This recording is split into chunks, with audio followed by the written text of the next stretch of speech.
for whatever we have done and how far we've come. Thank you to all of you. You've been marvelous, you've been wonderful, and we're all winners. Everybody, they know we won the election. They know that we are not to be taken for granted. And no matter what they say and throw at us, this group has shown that we can shatter the evil walls that held us down for a long time. It can never be the same again in Nigeria because of this group. It can never be the same. Next time, as time progresses, whatever other election that come in the future, Obedience will be a group to reckon with. And as we continue on this battle to regaining the mandate, obviously we will continue to count on your tenacity, your resilience, and your continued support. So I can't say this enough. The thank you and appreciation is from the depth of my heart. Thank you. And I say this on behalf of some of our leadership. Some of them are here and some that are not here. And we do appreciate it's a collective effort. So we're all doing this for ourselves. So we're not doing it for anybody, not for P2B alone. We're doing it for ourselves. So may God richly bless you and every one of your family members. In Jesus' name, I pray. Now, second thing I would say is confidence. The most beautiful thing about this project, like I've said to a few people close to me, is that we have a principle that is not transactional. And we have some of the people in the leadership that are not transactional. This is the most beautiful thing about this project. What it means is there is no stopping, there's no negotiation, there's no going back. We will stop at nothing until we reclaim this mandate. So, we're not going to be on the table to, give them ministries, give them this, and then they give up. Come on. The beautiful thing here is the fact that we are here for a new Nigeria, and we will stop at nothing until I achieve and accomplish it. So, what that means again is, all the effort that is required, some of them can be mentioned here, some won't be mentioned here. We will continue to put in until we achieve the recovery. Now, a lot of people have said to me, judiciary, how do you think they're going to play? They don't have confidence and trust in them. I tell people, they've never seen anything like this before in their entire life. Where they know that anything they do will be against the people, they're going to be careful, obviously. We also know the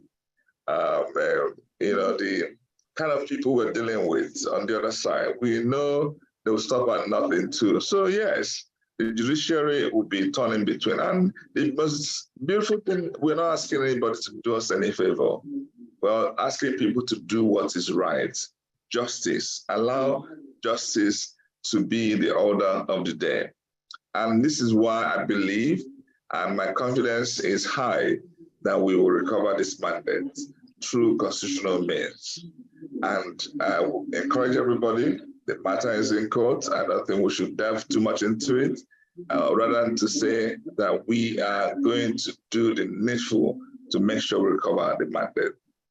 And finally, Emeka did mention what we also need to be doing to win the cause of public opinion, and I do agree with that. A lot of efforts are already underway.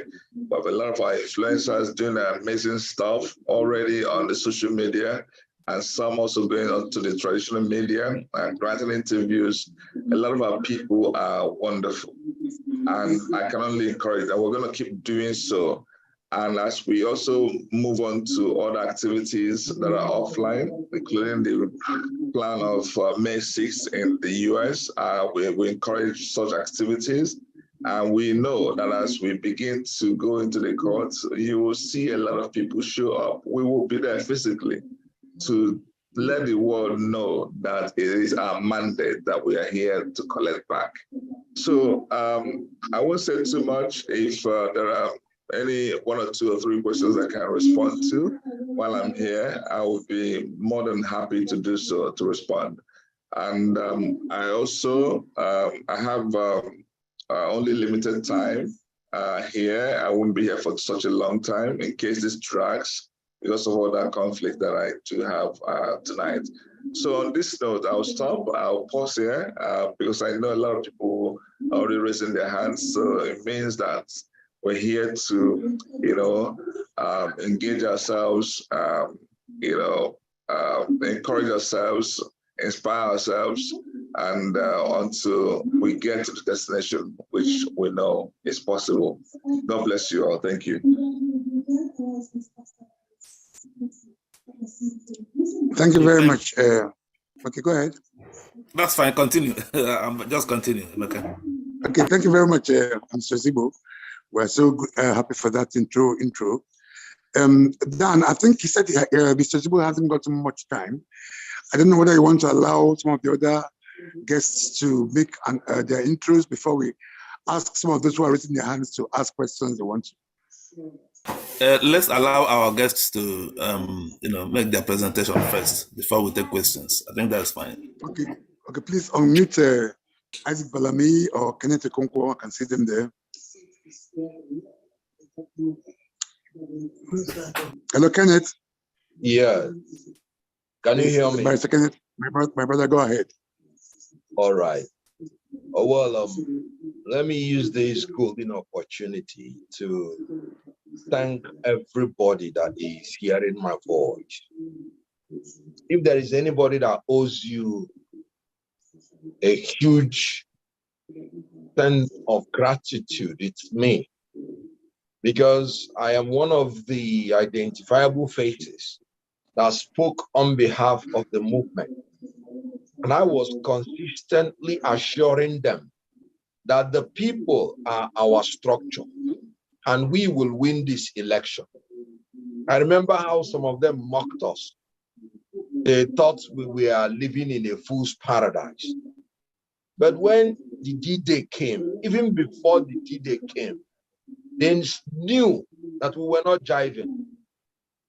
They became scared and they knew that the only way they would have been pronounced winner is to rig the election, because the whole people of Nigeria started supporting us.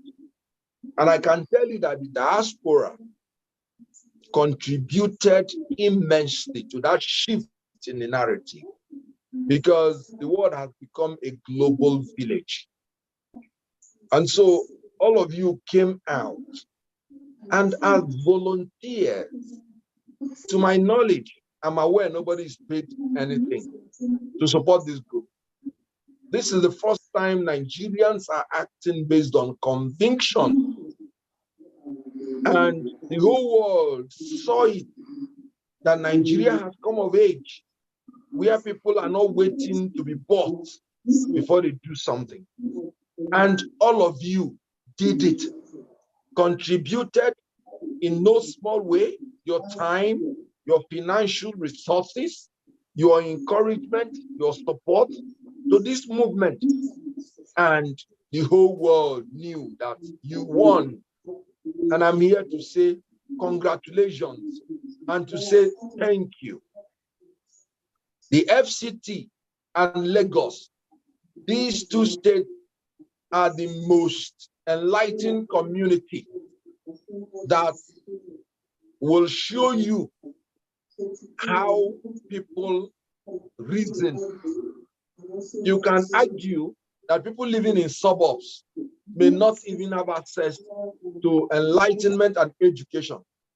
But the people in FCT and Lagos, that is cosmopolitan in nature, their attitude towards us showed that the whole Nigerian were part of us, whether they were Hausa, whether they were Igbo, whether they are Yoruba, whether they were Muslims, whether they were Christians. The mere fact that no other party was able to get 25% in FCT tells you that this movement was supported by all Nigerians, because the FCT is the melting pot of all Nigerians. So I just want to tell you that I am grateful. You have not made me appear as if I am just a propagandist or as if I am speaking out of this world. For the first time, people now know that the Nigerian people are the custodian of the power of Nigeria. And they proved it, and the whole world heard you.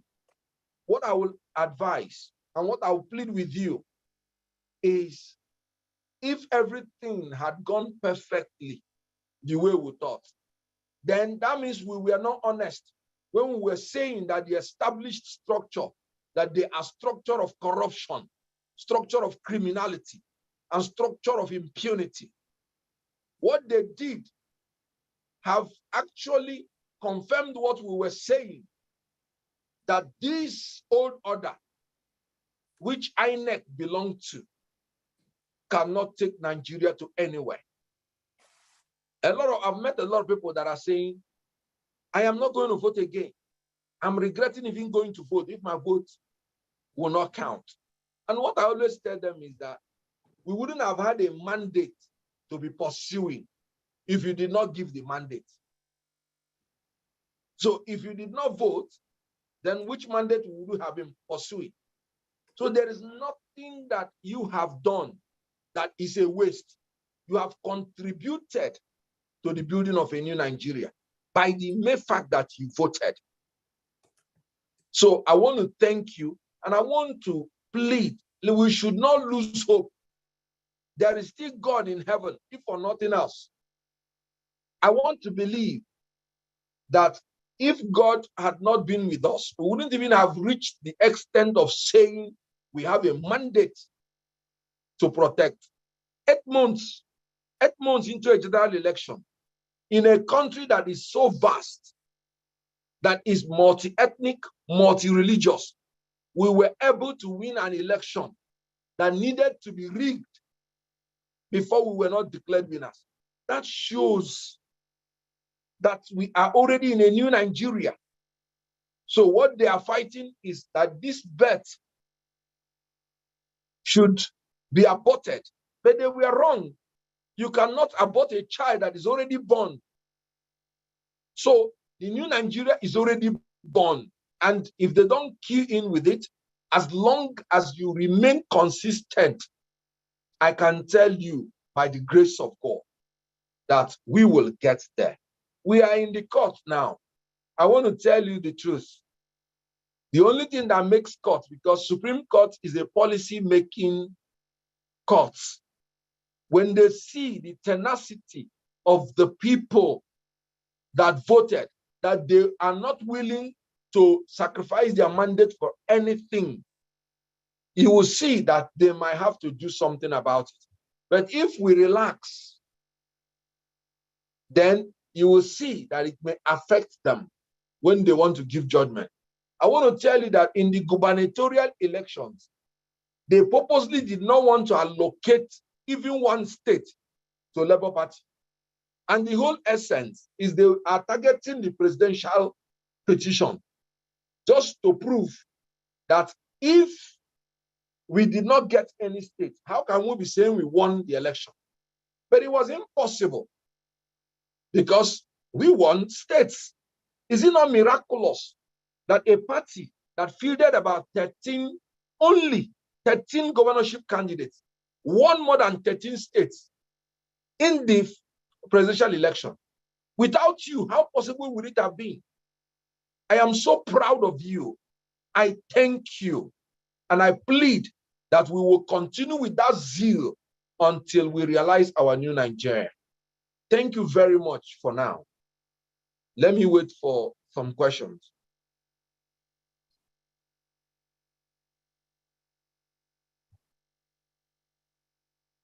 Hello? Yeah, thank you very much, Mr. Kenneth Okonkwo. Thank you very much. That's a very heartwarming words from you.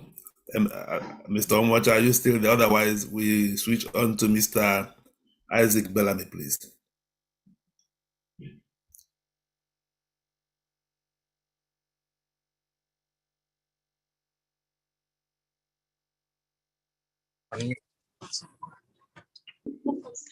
Go on to Balami, please. Hello. Hello. Okay. Good evening, everybody. It's Good evening, Balami. I don't know if you can all hear me.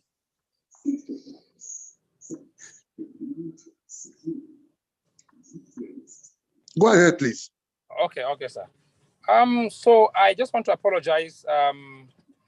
I was logged in, but my attention was drawn somewhere. I tried to speak to Uncle Valentine to explain, but I think Mazi was able to explain to the whole house why I couldn't talk. I just want to thank everybody, and I appreciate our tenacity, our patience, our resilience, and everything. One thing I can say here is that the whole world, even the devil, knows that LP won that election on the 25th of February. We know what actually happened, but it's not as if we're expecting that the way Nigeria is, we're just going to win and then they will give it to us at the platter of gold. I thank God for the kind of approach that our principal has actually, chosen to follow. I believe is actually the best, because a lot of people believe that why are we not on the street? Why are we not causing problem everywhere? Why are we not protesting? But because of how desperate these people are, definitely, I understand clearly that the best thing is what, by the grace of God, our incoming president, Peter Obi, has done. The thing now is, even though this is a public space, there are certain kind of things that cannot be discussed on this space. But one thing I can say is that personally, myself, and I've spoken to a lot of people, Uncle Val, Uncle Kenneth Okonkwo, I've been talking to virtually everybody in the campaign council. We are still in touch. There's really, really hope. There's so much hope, and there's no going back. As soon as the court case starts, I believe that there will be a channel where people will get information on, what needs to be done legally. Again, PO has made it clear that anything that is illegal will not be accepted, because we know that these people are making every effort to make sure that they, put him in trouble or blackmail him or put us in trouble, including our incoming Vice President, Dr. Datti. So we need a lot of wisdom. I know that the energy, the spirit is quite high. I know that most people feel we are just silent. Of course, it's more of strategy right now. So one thing I can assure you is that I'm still 100% obedient. I'm not going to, move from this position by the special grace of God.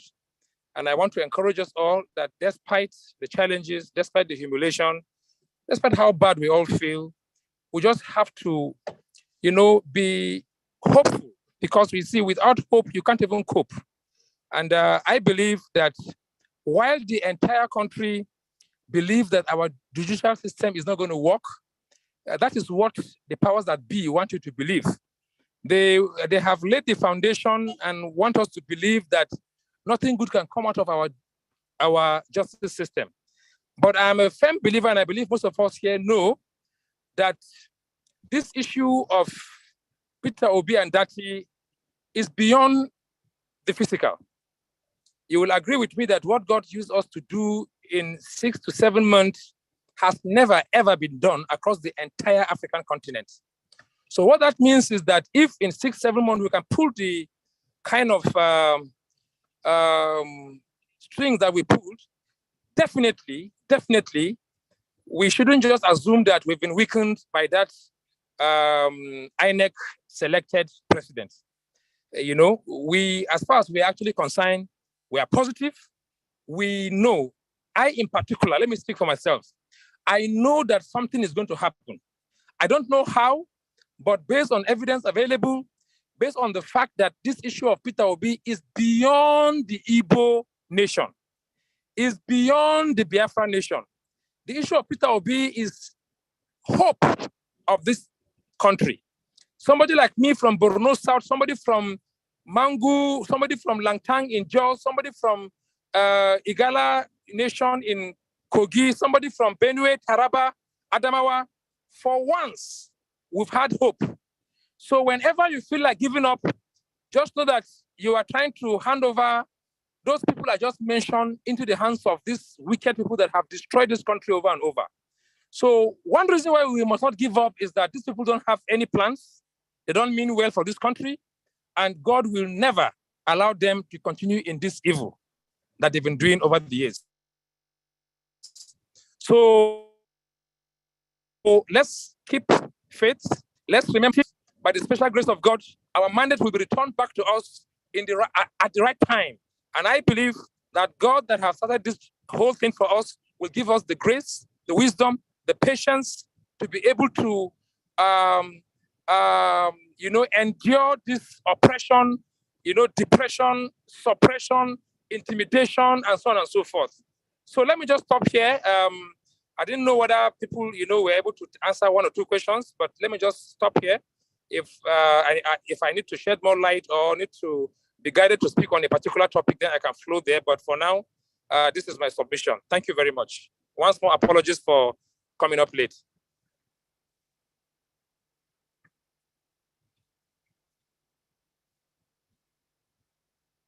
Thank you very much, Mr. Bellamy. That's a heartwarming message.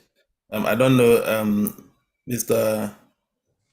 Emeka, is Darren here? Otherwise, we take questions. I didn't see him when I checked through the list earlier. Darren, are you here?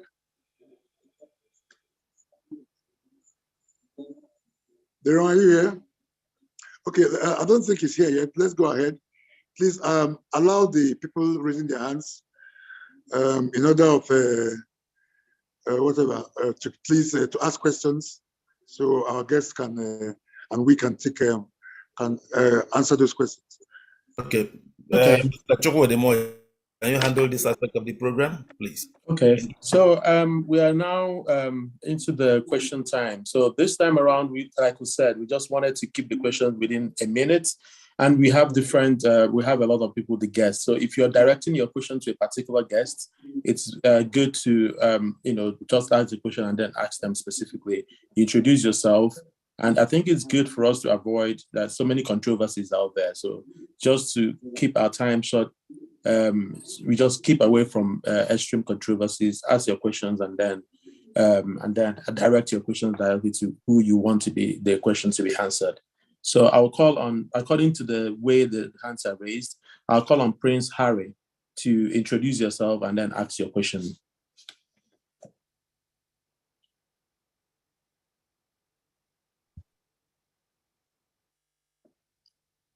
Prince Harry, are you there with us? If you're there, we'll maybe take 3 questions and then we'll answer and then we'll go together. Harry, if you're there, introduce yourself and ask your question. Yeah, good evening. Prince Harry calling from, in this group in Abuja. And it's not really a question, but it's still a question anyway. It's based on this 25% of Abuja being declared as a president. I understand that in exam, like let me say JAMB, or let me say a NECO or GC or WAEC. If you are to write an exam, you have maybe like a 9 subjects, including maths and English. You might choose any course, of course, to read. You might choose any course to read, and you might have your courses like biology, chemistry, and the rest.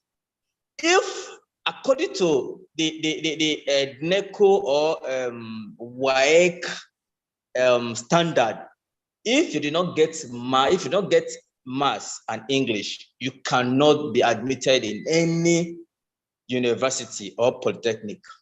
The A&D and there is what I am really into. They said if you get all the other subjects and maths and English, you can be admitted. But if you don't get one of those 2, or if you don't get the 2, you cannot be admitted. It also applies to the election of the 25% of Abuja. You can get all the other states. If you do not get FCT, as implies, and you cannot be what declared as the winner. I know we have SANS and some other barristers here. I really want to say, what are the judges doing on this and 25 of FCT, because it's already stated, it's already in the Constitution of Nigeria. Because if the judges tour with this and 25% of FCT, it will not be augur well with them, because it's already stated in the Constitution that you must get 25% in FCT. So that is what I am really on for now. Thank you. I can mute the mic.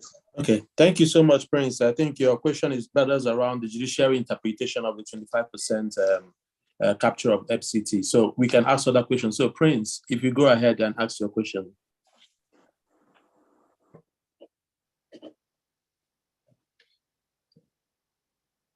Yeah, Prince, go ahead and ask your question. Unmute yourself and ask your question. Can you guys hear me? Is it my own, Prince?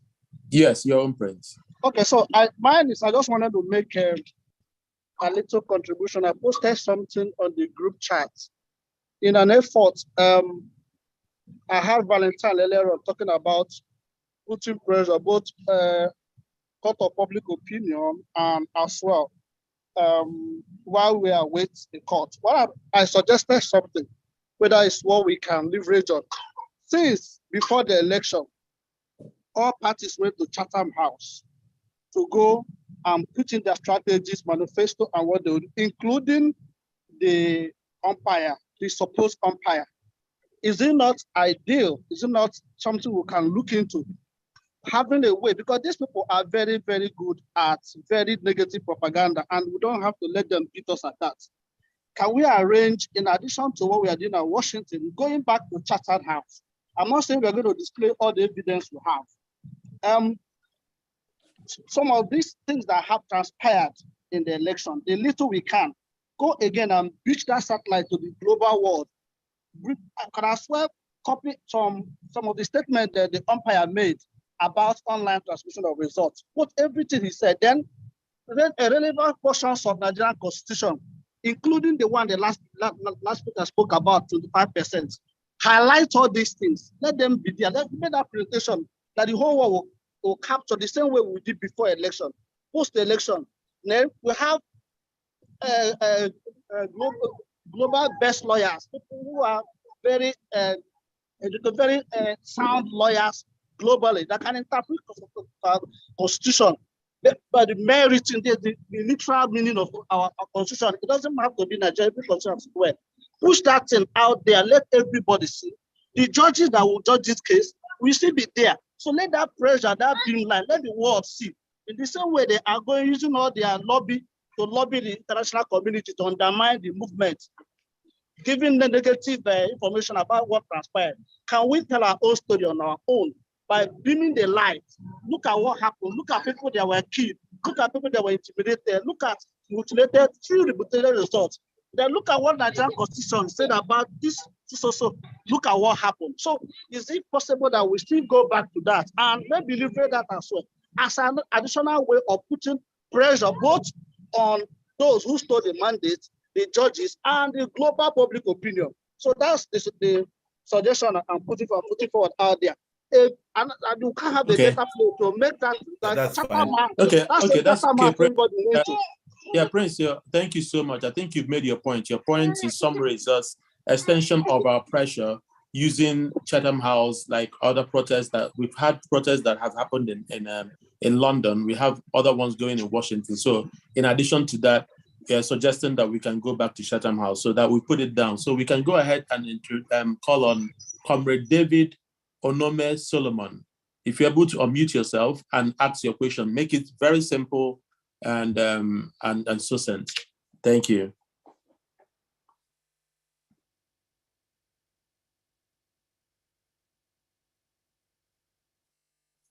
Okay. Good evening, everyone.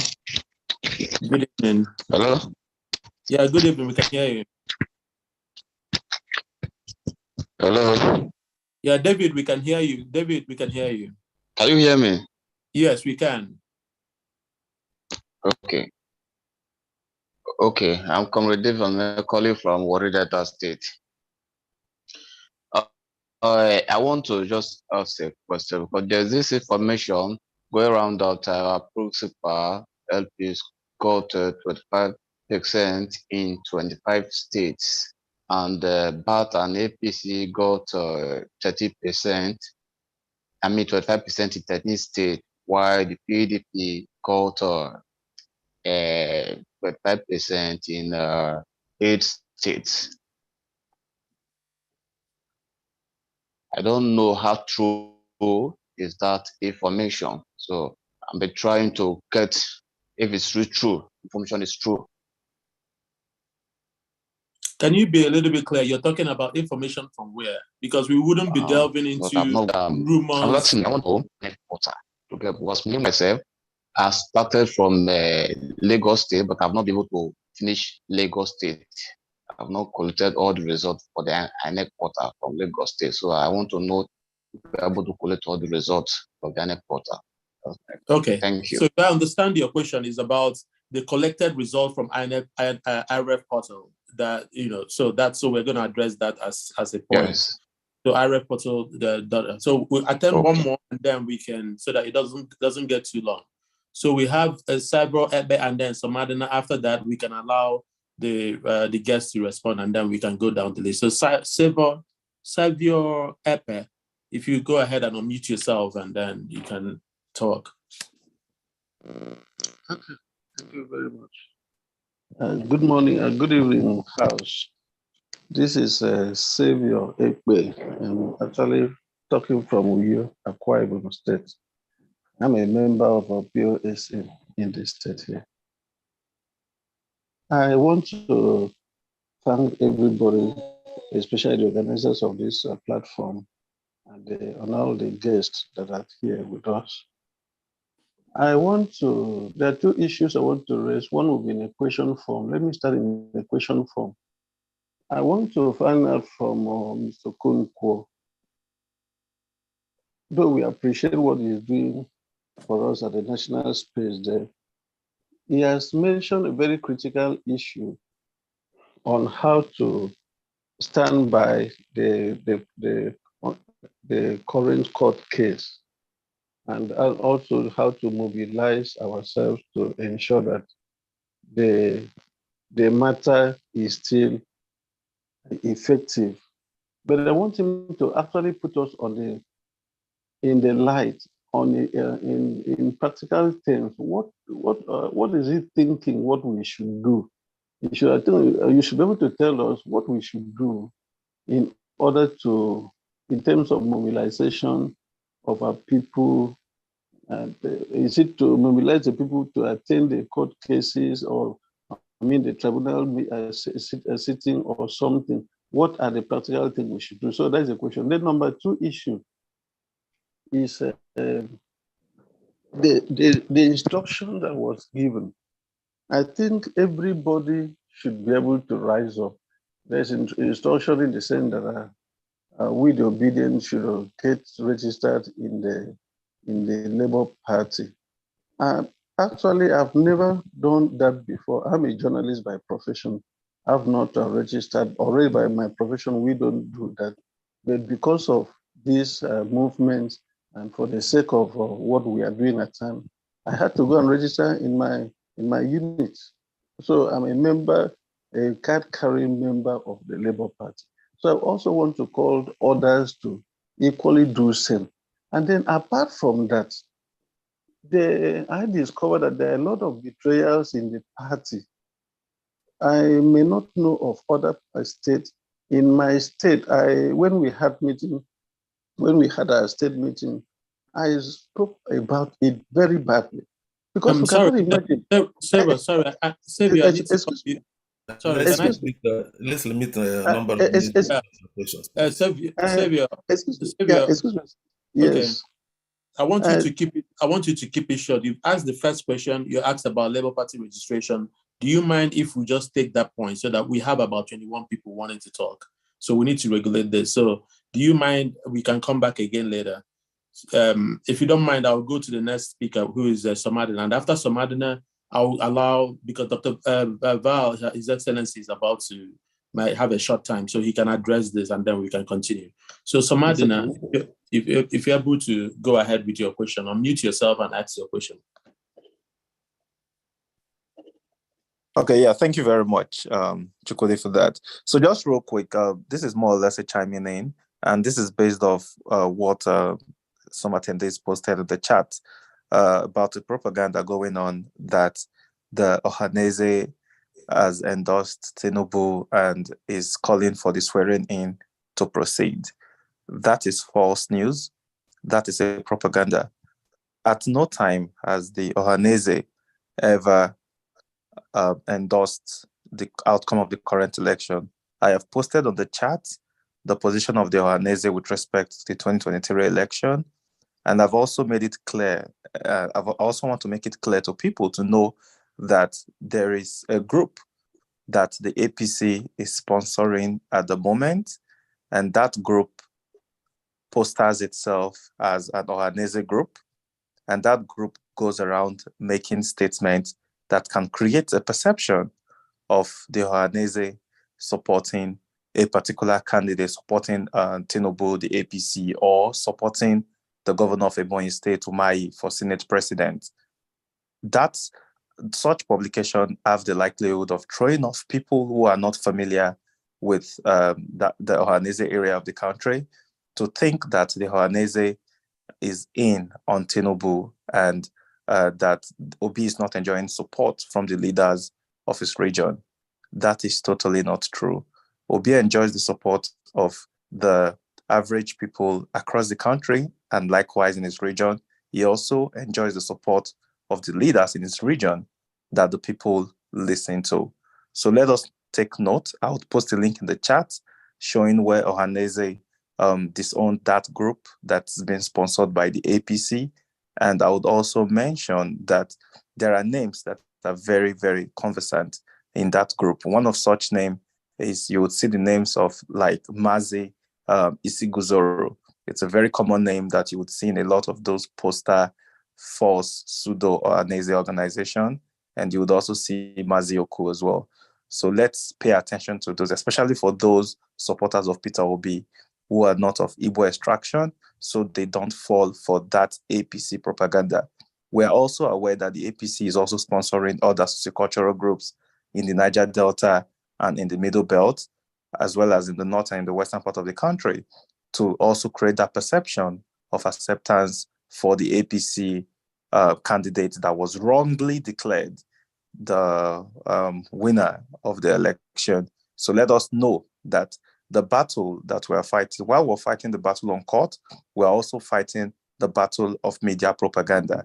And I'm passing this message across so that we are alert on the media propaganda and we are able to communicate as well to our folks, because they look up to us for political information, that these groups, these news or this sort of information that allude to winning support for Peter Obi in his region, it is false news.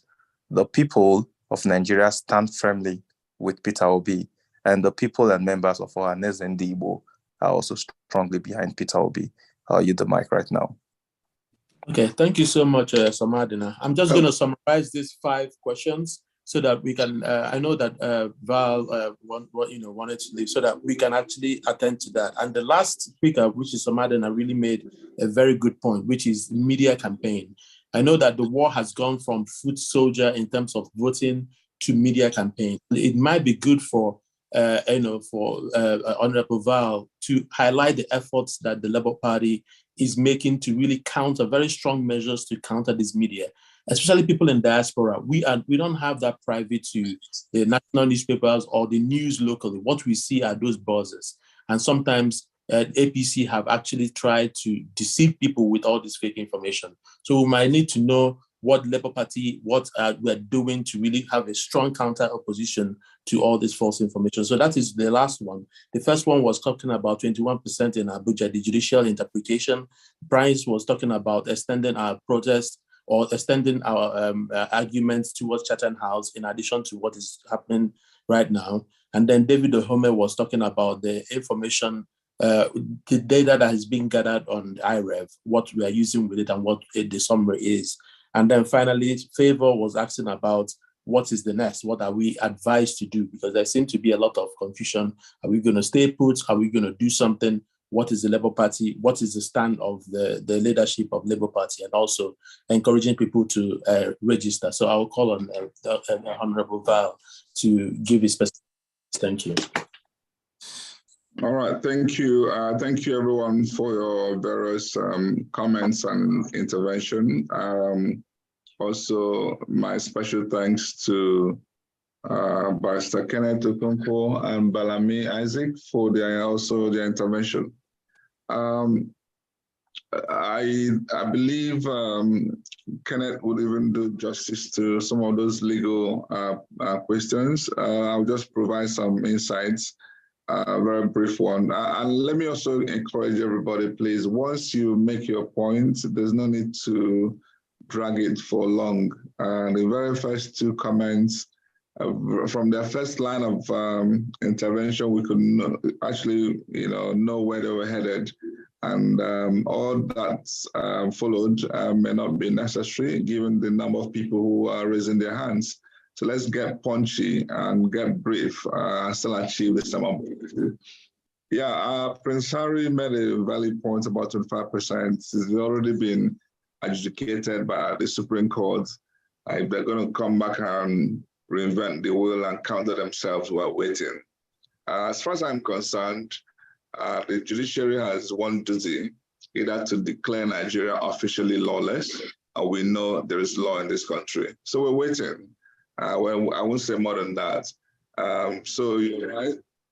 They're meant to, have 25% for you to be declared president-elect, and this was contravened.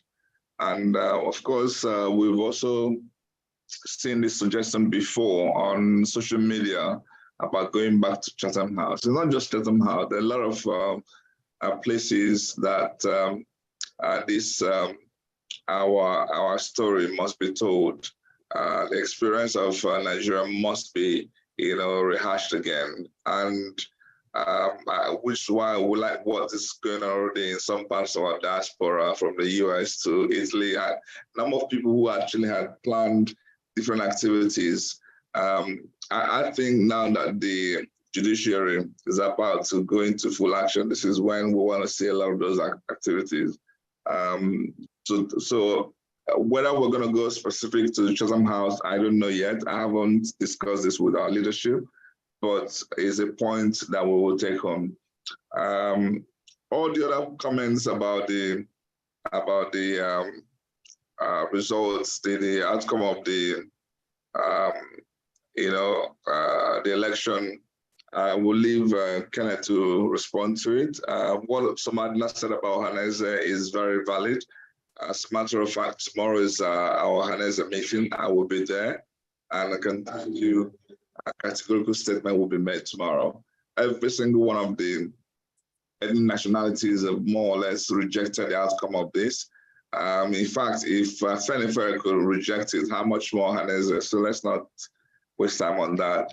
And on media intervention, you can see already there's a lot of steps, actions, and reactions on any issue that comes up. But if you allow me, I will tell you there's still some gaps. We're not doing enough yet. And this again has been highlighted. And hopefully as the proceedings in courts continue, we will get better in this regard. A lot of people have suggested we recruit a proper PR professional at this stage of the court process. And again, this has been discussed internally, and I don't have all the feedback, but in our own space, we are organizing ourselves. We have a community of influencers that we're using to intervene where necessary, and we want to encourage giving weight. We're all media practitioners in the world of social media. everybody has a voice. We're all influencers. Let's not wait. Once you see propaganda, kill it and fight it, deal with it. And when you see a positive news, you need to magnify, highlight, enhance, go ahead and do so. And we will move from there. The beauty of what we've been doing has been the fact that it's been organic. It's not about paying people to get things done. We've been doing it ourselves, and we can't leave that beauty. And even though we need to complement that with other professional activities, but I think that we're doing marvelous already, and let's keep the being organic going. So on this note, can I take it from here? And thank you guys for having me for this brief moment. Thank you.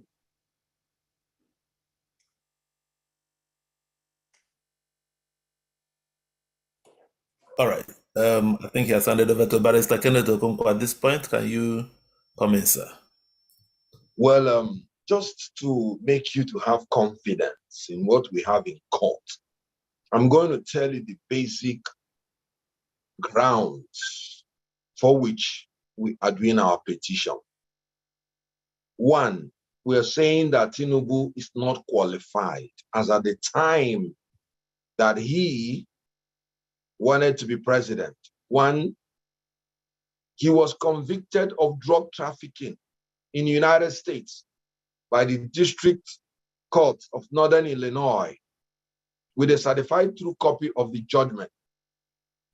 And I'm happy to say that APC did not, they practically admitted that it was true.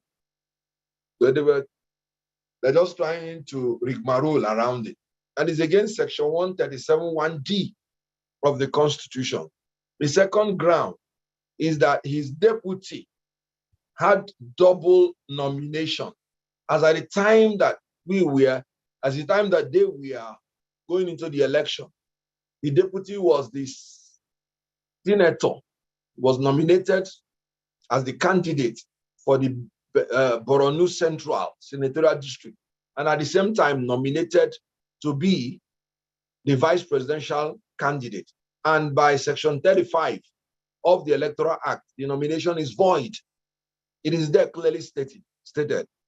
And once the nomination is void, it voids the whole nomination. Then the third thing is about the FCT, the 25%.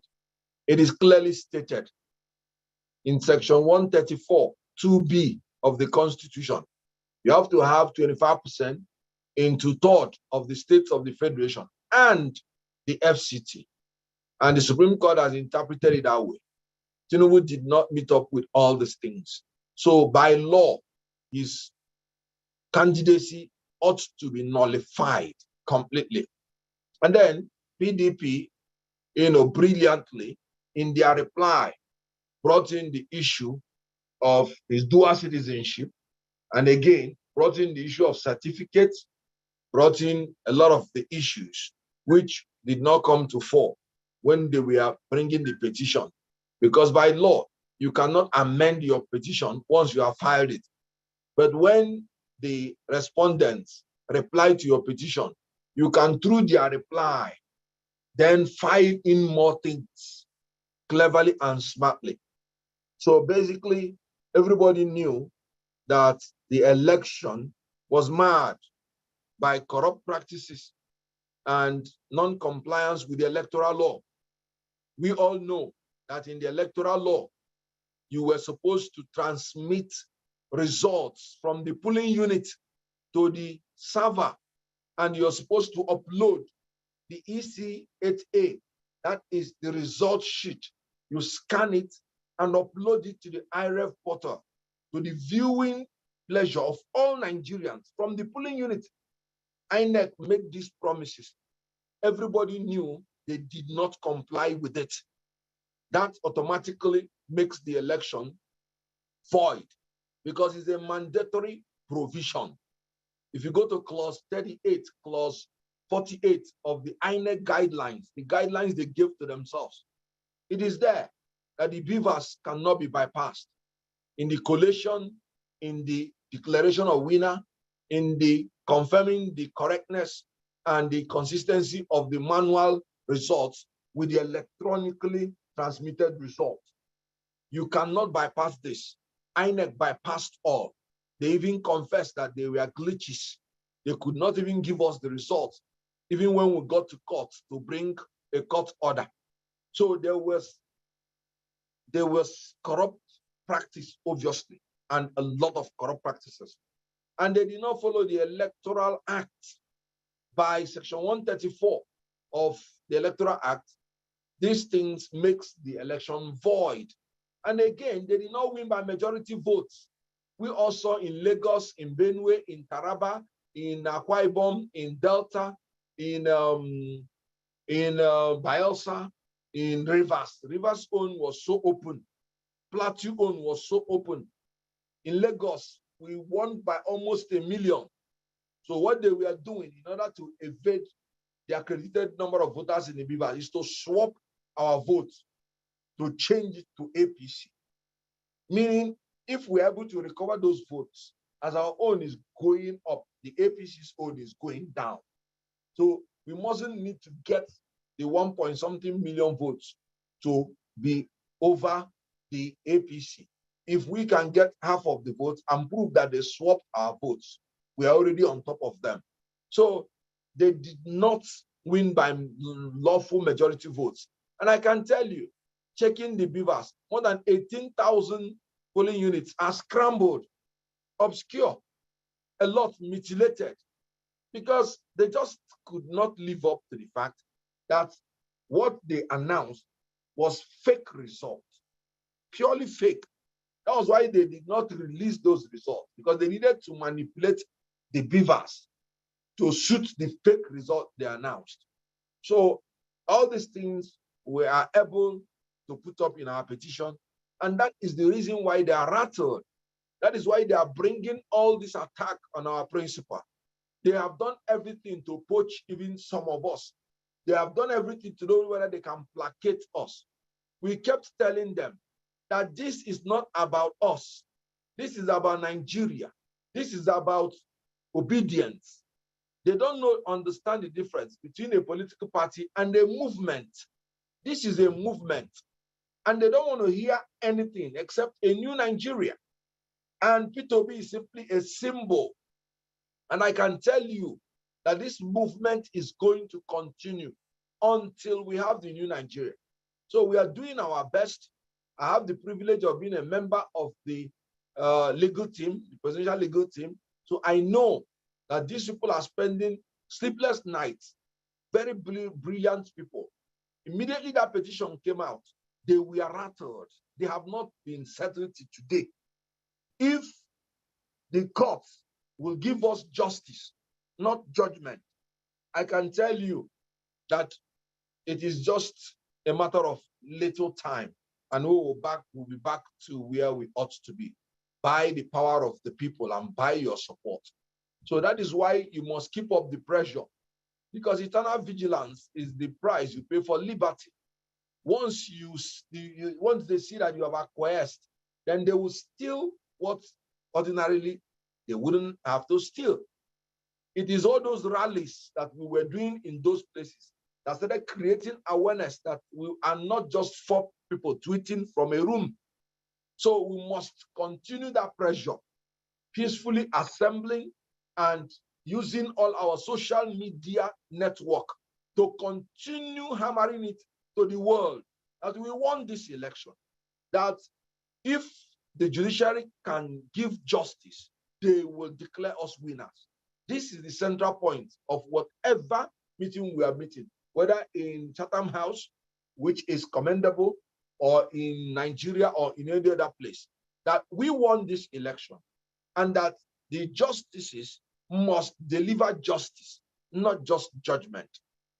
So that is why the pressure must go on. Whatever is your social media handle, keep bringing it to the fore, and we will get there by the grace of God.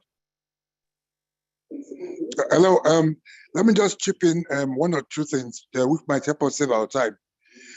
One observation I made while going through the court documents of Tinubu's drug case in the US is that it was clearly stated there in those court documents that all the money which was confiscated from Tinubu in that process were paid into those accounts by Tinubu himself, not by a third party. The drug money was paid in by Tinubu himself. So you cannot deny the source of those payments. That's one. Number two, let me just summarize your Ohanaeze matter. It is very true. There's a fake Ohanaeze sponsored by opponents going around claiming that they are genuine. Wherever you see the name, Okechukwu Isiguzoro, that is the fake man. He had been dismissed from Ohanaeze about 2 years ago. He separated himself as the spokesman of Ohanaeze. He's fake, he's an imposter. The correct publicity secretary for Ohanaeze is Dr. Alex Ogbonnaya. So wherever you see Okechukwu Isiguzoro, it's fake. Where you see Dr. Alex Ogbonnaya, it is true or real. Thank you so much. Let's go ahead, please. All right, Chukwudi, are you there? Or do we have yeah, I'm here. From Balami on what has been said so far? Otherwise, we go on with questions. Okay. So I think there's no need to reinvent the wheel. Uncle Val made it clear that there's no need to repeat oneself, and it's been a long one. However, something just came into my mind before Mazi Ozweki will say something here. You see, again, I just want to tell us something. What the ruling party or the powers that be is doing is simple. They're trying to make sure that they put so much fear in us so that even when there's need for us to actually legally, let me say, respond to issues that concern us, you know, in terms of our constitutional rights, we wouldn't even have that mind or that courage to actually go ahead. You see, I think when I look at the number of participants on this platform, I feel it's important I actually say it here. While our principal is actually trying to follow the law and do the right thing, which we all appreciate and respect him for that, he's our leader. One thing I want to tell us here is that when there's need for us to legally, I mean, by law, mobilize, I want us to just be ready. Please let us be ready so that when the needs arise in the next couple of days or weeks, for us to come together and make a statement. Please, guys, we must be bold and courageous. Power is not being served, is it they call it in a la carte or they call it? A la carte. But we need to be ready mentally for the work ahead. I see what you or nobody will call you and say, come and take. But we will do it right. We'll do it properly. That is one. Two, there's so much distraction going on with our party. And I just want to make this clear. At least I've been privileged not just to be in the senior management team of the campaign council, but I'm also a senior special advisor to the chairman of our great party. And guys, while sometimes we meet and we talk and we complain, we need to also reflect and appreciate God for the miles we have been able to cover. What we did, like I said earlier on, is not what any party with 100 billion naira or 200 billion naira can do at ease. It means that there's a special grace and speed that God has actually given unto us. So this party distraction, we just need to remain together, talk less, and offer our advice as much as we can. I can assure you that the attack on our party chairman and the ESCO is so much, you can see it. So we must not also allow that to actually derail us or to discourage us. I've met people telling me, you see, for me, I'm just an obedient. Yes, most of us here are just obedient. Not very, very few of us, like myself, are now party members of LP. But you see, the LP is a structure. And no matter how we complain about some inconsistency or some irregularities or lack of capacity in so many areas, it's not easy to build what we've been able to, build without the required resources. So let us also put it at the back of our mind that while we move as obedient family, we shouldn't also forget that the party is important. So let's pray for the party. Let's offer advice whenever we can and ensure that we just be on active mood, on standby for the work ahead. For me, if it means I won't go back to my business again for this work, because like Mazi always say, it is not about or LUP, it's about the soul of this country. So let me just stop here and so that Mazi can also make one or two interventions. Thank you very much, Balami. We are using one camera and one phone for this meeting. Before now, Balami was not able to join on a video because we've had a couple of engagements. Now, Balami is, as we speak, in Enugu. And this is the core of what the obedient stands for. The reason why we are fighting and we fought and we must continue fighting for that which our principle calls the new Nigeria. Reason is very simple.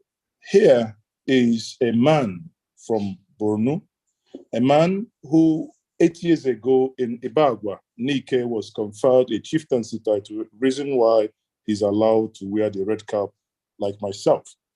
Obviously, now this is going beyond just being in one region, because it's easy for many of us to stay in one place and say the people from the north. But here, a man from the other side, building bridge, going across the other side, and we are in everything that is happening, reflecting what has happened, looking at what does the future hold for us. The future holds for us, we are gone to court, as been noted before by my good brother and friend, Kenneth Okonkwo, the irregularities that has happened. However, there is one key thing that we must all keep remembering. There must be a nation. And in this nation, we are instruments to cement and to galvanize us to get to where we want to be.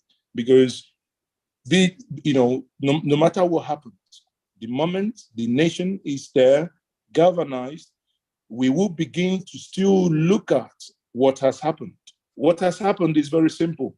The election was won by the obedience, but irregularities happened. And as been explained by the legal minds, the battle will start in a couple of days' time, I believe on the 10th, 12th, and 13th. And what Balami has also insinuated here is for us to use our tongue to count our teeth. That means the moment these legal fireworks start, that the stamina to stand by our principle, the stamina, the strength to stand by him, even in the court, to say, this is the mandate that we fought for. This is the mandate that the obedient globally fought for with their strength, with their resources. And this mandate cannot be taken from them. As he said, that power is not given a la carte. No one expects that this is going to be easy. No, it's not going to be easy. But my advice and my plea to all of us is that we please stay focused. We are going to stay focused, and we must stay focused to ensure that at the end of the day, victory shall be ours. And that new Nigeria that we all dream of shall be what we will build. Thank you, everyone. Okay. Thank you so much, our special guest, for really, really highlighting most of this very major point that's been highlighted. And for others that are going to ask questions, it's good for us to have the summary of what has been said so far, so that we don't go around it. If you're going to ask a new question, we've already addressed the 25% of the judicial interpretation of 25%. We have also talked about a little bit about the IREF portal. We've talked about the next step, which is our preparedness to really get into the battle. This is a long drawn battle. So we are going to be prepared, to in a very peaceful way to get the world know, and then keep our enthusiasm up with our protest. And then also the propaganda about the Ohanese's post. So if your questions are in line of what has been answered, please, I would encourage us not to ask it again. So I will go again according to the priority. So we have Chidera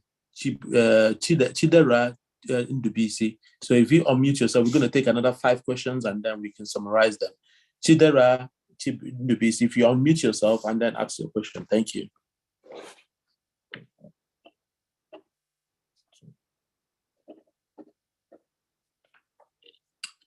Chidera, are you there? If you unmute yourself and then ask your question. If not, I will go ahead and call on Pius Ebong.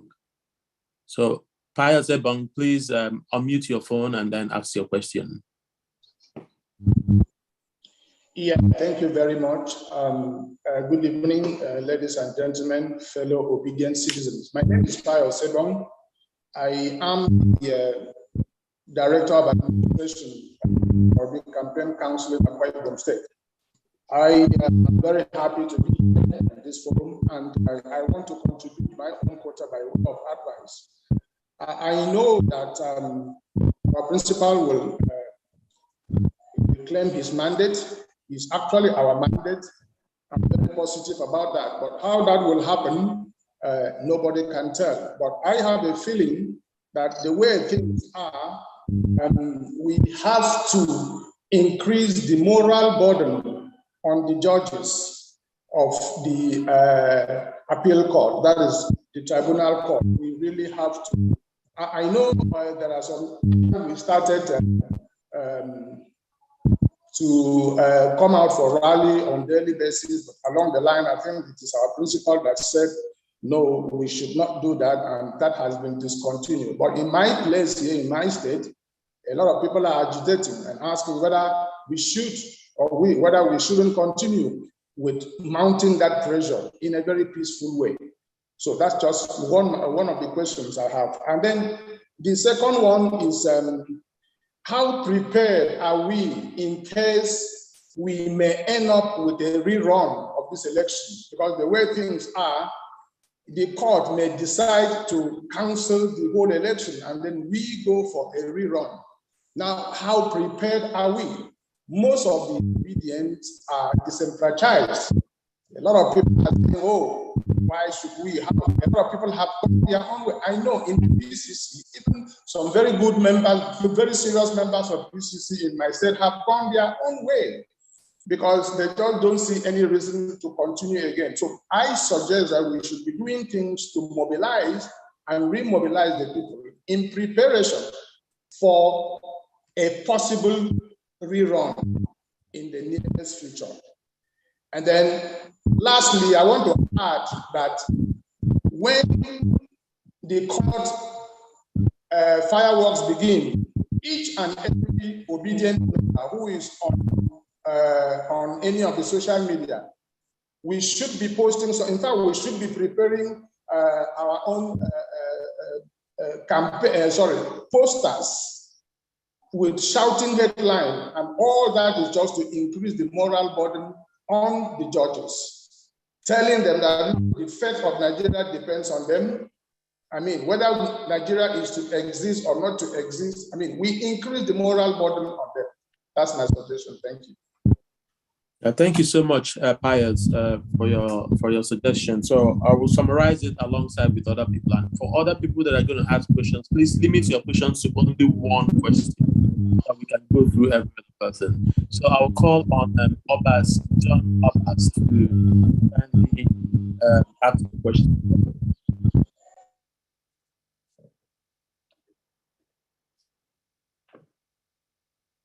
John Obas, are you there? If you unmute yourself and then you can ask your question. Yeah, thank you very much. My name is Professor John Eberhorn. I'm a member of the PPGN Directorate. There's a series of observations that I'd like to make. And these are very serious ones. One, everyone that represents us, either in the print media or social media should stop using that word presidential candidate elect. We should try and replace it with presidential candidate imposed. Whether in the media, if any media person says the presidential candidate elect has arrived in the country, any obedient available should say, point of correction, is presidential candidate imposed. That's very, very important. The second issue is, I appeal to everyone listening to me here. The rescue platforms that we have is not an Igbo platform. Obedient is not an Igbo organization. Whatever we post there, whatever we say there, we have to be very, very mindful. I've taken it upon myself to start deleting some rubbish of those rescue things that we put up there. It is to galvanize people, to prepare us for the eventuality. We must stop putting anything there. Anyone that wants to post anything about Igbo or whatever, they should please find other platform which they can express themselves. This is very important. And that leads me to the other point that was made earlier on about the Ohanaeze. Obedient is not an Ohanaeze organization. For God's sake, if anything happens to Obi tomorrow, we will find another Nigerian from any part of the world to step in. This is beyond Igbo issue. This is beyond Obi. This is about the future of Nigeria. If this stupid, excuse my language, is allowed, mandate is allowed to be taken away from us, I tell you, Nigeria will pay dearly for it for generations to come. Any of us that are mindful about the future of our children, great-grandchildren, we should do everything within our powers to fight and make sure that it does not hold. Now, this is very important, although people have talked about it, but it's not something we should gloss over. I'm really disappointed by what I'm seeing happening. The principal did not say we should not be mobilizing ourselves. We should not be preparing ourselves. He didn't say any of those. He simply says that we should not do anything that will violently derail whatever, plans they have taking place in the courts. I will call on every obedient movement and organization everywhere, anywhere around the world to now be having meetings every week, even much more tougher than we were, going to the election. If you just call anybody and everyone seems to be sleeping, this is a very, very serious issue. We must engage the international community. We must seize every opportunity available to us to let them be aware of the consequences of allowing this mandate to stand in Nigeria. Thank you very much. Thank you, Prof. Obas, for making those important contributions. I will go ahead and we'll take 3 more, and then we can summarize on that. We have Samuel Akubuenyi, we have Tezia Samson, and we have Maidi Kuromeyema. Sorry for me butchering that. So if you go very quickly, 1 minute, 1 point, and then we'll go to the next session, the next speaker. Samuel Akubuenyi. Okay. Good evening, everyone. I'm Samuel Akubuenyi. I'm calling from Dublin. So it is very sad that our country is in comatose, and we are doing everything possible to resuscitate it. So my question is simple. Will the court be able to resolve the matter before May 29th? If it's not possible, is it possible for the court to place in a kind of interim government? So this is just my question. Yeah, thank you very much. Thank you so much for making it very short and succinct. Tise Samson Anande. Okay, thank you very much. It's a question, and what are we doing about the statement that all the information accredited by Channels TV to Peter Obi, which was that Peter Obi was asking for the release of Nnamdi Kanu when it was Michael Zekume that did that. Already, that statement was online. It has been circulating all around. They have given like deleted it on tweet, but I think we need to hold them accountable that they should use their platform to apologize on all their programs on the television. And the other thing is that what are we doing so that we need to bring more people from the north, from the far north, to be also very active on the issues, both on the net and on programs like this, so that we can balance the conversation, so that it will not always, because sometimes the truth is that it seems that it's one-sided. And so what are we doing to actually bring some people, at least identify some core obedience in the north, and bring them on board so that they can also be active on the internet and balancing the equation of our spread all over. Thank you. Thank you, Anande, for that. I'll take one more, and then I'll allow the guests to. Miabiye, yes. Miabiye, okay. All right. My name is Miabiye. I originate from Port Harcourt, and I'm speaking from the city of Houston in Texas, in the United States of America. One, from an advice or sort of an input into those who are framing strategy. We need to look at a worst case scenario. And when I mean worst case scenario, this man will assume, if there is no act of God, this man will assume state powers. State powers implies that he will elect, he will be commander-in-chief. He will be C&C of the Federal Republic of Nigeria. He will put in place, perhaps his first decision will be to put in place all the new service chiefs and everything to be able to take charge of the security architecture of the state and go ahead to do that down the route. That will be his first desire. Given that scenario, we will come under not only security pressure, but we will come under all sorts of cohesive and manipulative strategies. We know who this man is, and we are not giving attention to preparing for that type of scenario. He will come with money, he will come with intimidations, they will come with all sorts of threats and everything using the security. They will visit people in their houses.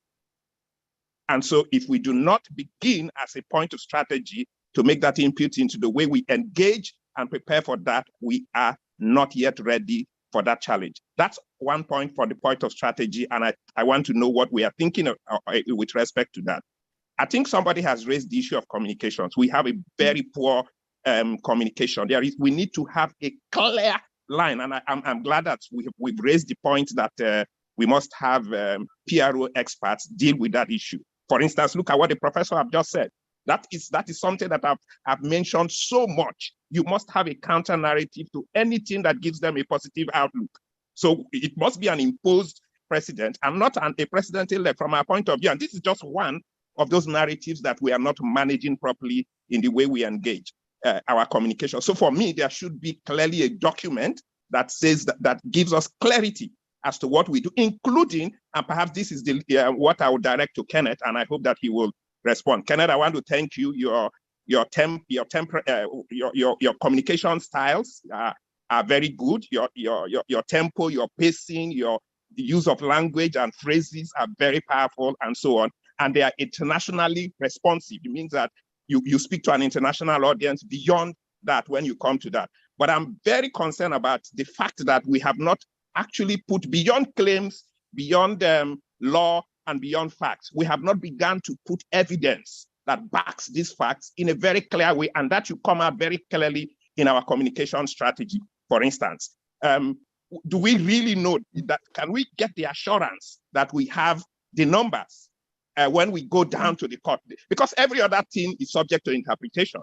The court can tell you 25% will go different way. They can tell you the issue of his qualifications in law and so on could go the other way. One thing they cannot void is mathematics, arithmetics. Do we have the numbers? Have we computed the numbers and say that we can get the nearly 2,000 votes, 2 million votes that he used to go above us out of him and move it into our own side? Do we have that level of evidence? Can we begin to project that evidence in some very structured way in the global community? And finally, the point is that we must send Datti out. I'm sorry, we must send Datti out to do what our principal did before the elections. Datti should be everywhere in the US, in Canada, because Nigerians will be weak.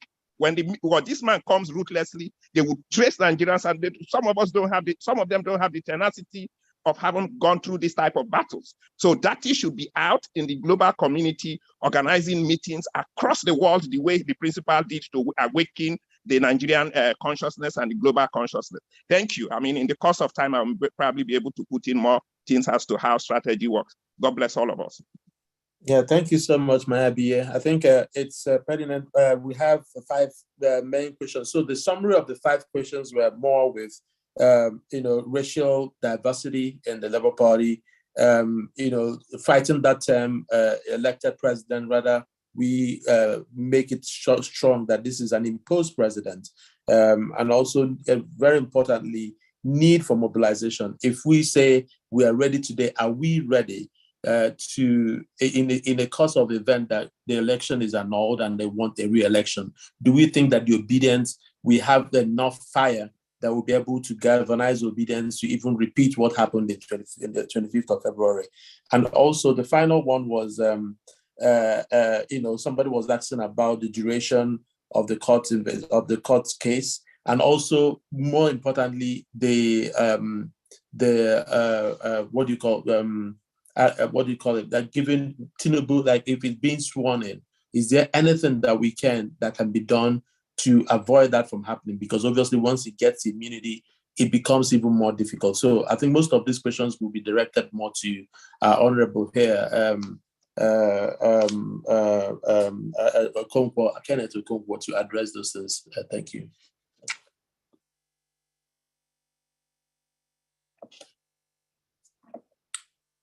Kenneth Okonkwo, if you're able to give some of the response here, thanks.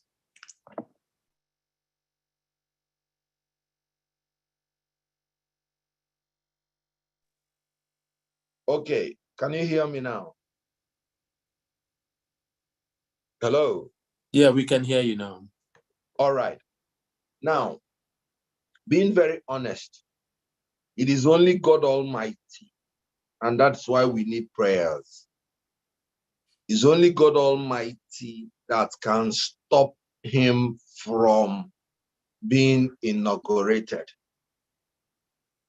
If we were in an advanced country where things are going to be done normally, I can tell you it is very easy, because the constitutional issues do not need any evidence to be produced. Just in answer to that man that is saying, do we have enough evidence? Those 3 constitutional issues we presented about qualification and disqualification, they don't need further evidence. The issue of 25% in the Federal Capital Territory does not need any other evidence. They did not make 25%. So if we were in an advanced country, the judges can just take that as a constitutional issue. What is the interpretation of it? And immediately the interpretation is that he did not score 25%. Automatically, he cannot be sworn in. It means that he was declared in error. However, the 25% is not enough to disqualify him. It's enough to declare his declaration illegal. In other words, he can be qualified to go for runoff. But the issue of double nomination, he doesn't need evidence. The written nomination papers are there. So the court simply needs to interpret it. And once the interpretation is that there was double nomination, that one is that he's disqualified. All his votes will become wasted votes. It will not take time. That was what the former president of MBSA and some other people, Agbakoba, say these constitutional issues can be settled in 1 day, 2 days, higher 7 days. Then the issue of the drug issue. The CTC is there, certified through copy from the courts that gave the judgment against him. So he doesn't need any other argument. They have not said it is not true. They are just, trying to beat about the bush. It was not by a Nigerian court. It is 10 years, more than 10 years, this and that. No, we are not talking about section 137(1)(e). We're talking about section 137(1)(d). He said a court, when the person has been fined by a court or found guilty in any issue that has to do with dishonesty or all those crimes. So these three constitutional issues can be determined immediately. And then that's the only way he can be stopped from being sworn in.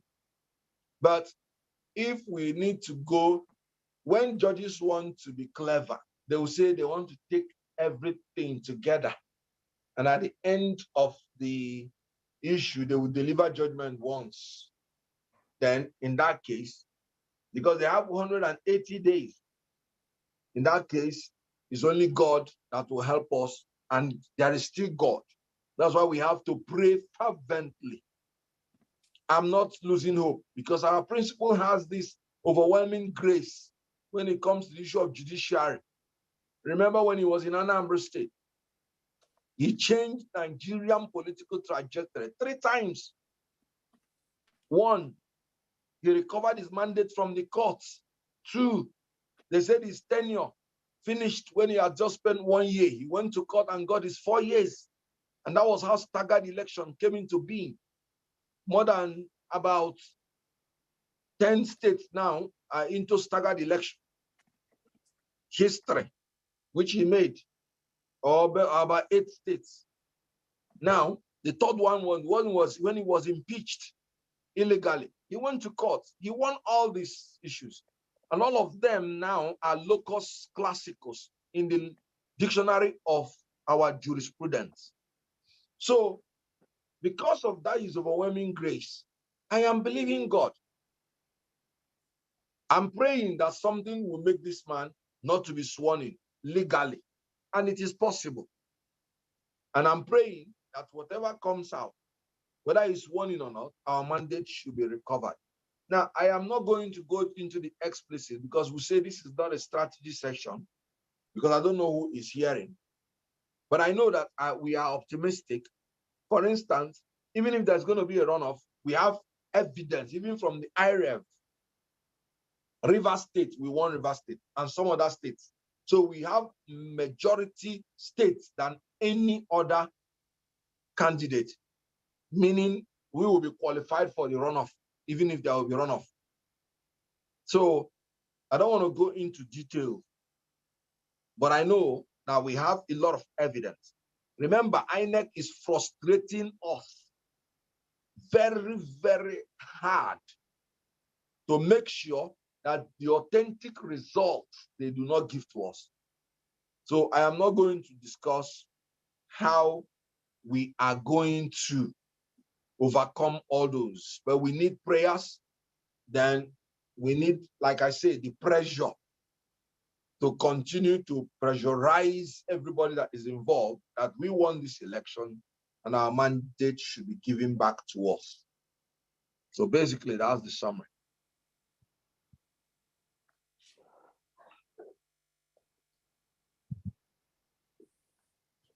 Okay. Okay. Let's not keep on taking more questions. But one thing I want to point out, just like my colleague Barrister Kaya just said, I see a lot of people asking questions about this inauguration, how possible it would be to stop Tinubu from being inaugurated. I think we should stop, we should temper down that focus. The court case is a court case. I don't know how the lawyers intend to address that matter when the court case opens formally, but we should keep our eyes on the ball. In all the other governorship cases in the past, which have been restored, which mandates have been restored through the courts, the governors were sworn in. The court case proceeded, and eventually justice was obtained. So let us continue to push as strongly as we can. Whether it's inaugurated, whether it's not inaugurated, we should our direction should be attack, attack, attack. Let us keep on pushing for what we believe in, for the facts that are in our favor, and for the votes that we cast on 25th of February. Inauguration should not disturb our motivation, our zeal to see that things are done right. Our aim is our mandate. Please go ahead. Okay.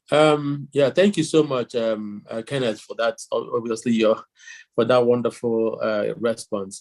Now, because we know we have a lot of hands raised, and I would like to call on 3 more people to ask their questions, and then we have a conclusion, and then we can go back to the next agenda, which is talking about the other protest that is being planned in America. So I would like to call on Dr. Mrs. Cordelia Udo to ask her question, and after that it's going to be Azolinga Express, and then finally Professor Dele Anumba. Thank you, thank you, thank you. Thank you, everyone. Thank you, all of you.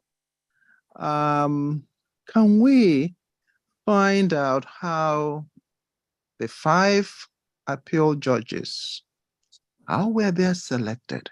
And do we know their leaning? That's my question. And someone mentioned if they want us to, if they want to have another election. I'm sorry, I'm here sleeping and waking up. How ready are we gonna be? And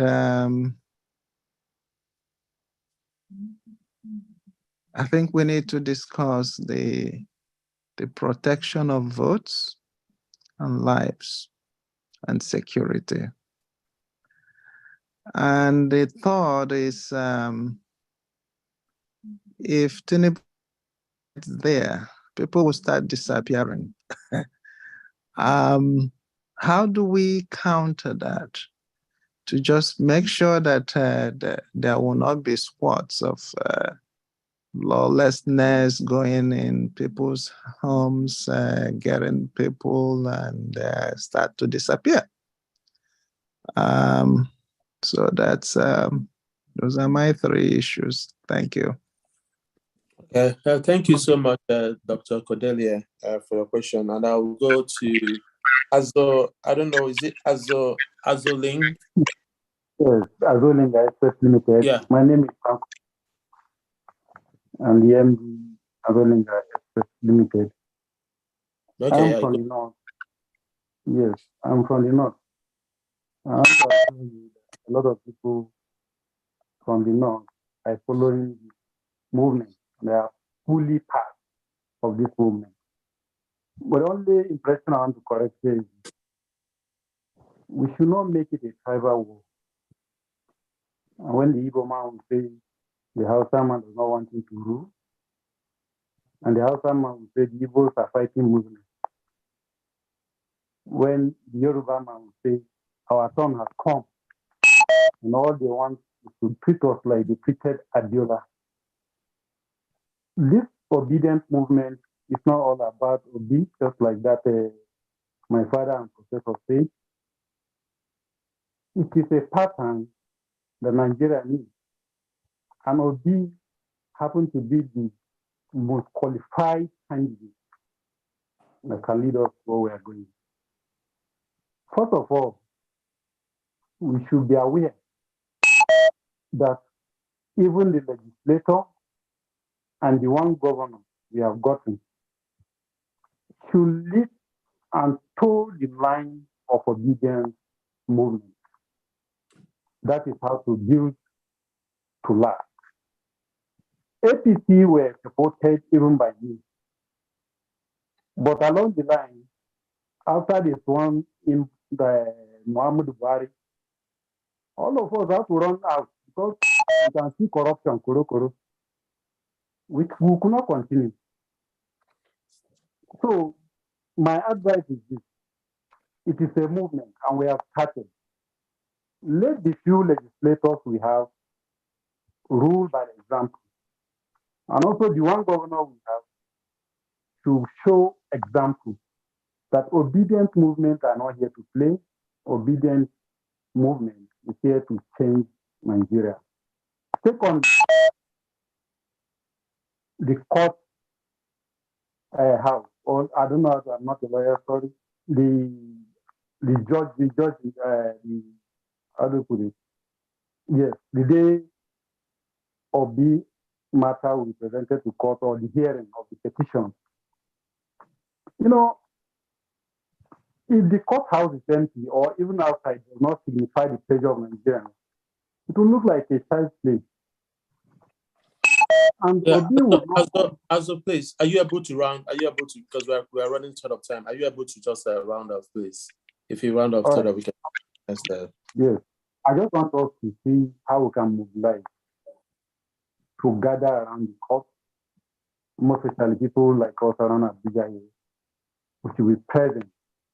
We have to sacrifice to show that the pressure is real and to show that we are behind this man, not only the people in judgment or the people that the both sides that are having issues. Let the court house crowded and let mobilization to the streets begin. Thank you so much. Okay, thank you so much for your contributions. Before we go get the mic back to Kenneth, I want to highlight quickly about the effort, because a lot of people have talked about how do we keep the fire going? How do we motivate our base? Because we don't want a situation whereby people relax too much and then the time for action that we are needed to really act and we are found wanting. I know it has been a very depressing time for everybody, but the actual time for the action is actually now. So this is the time we need to mobilize our base.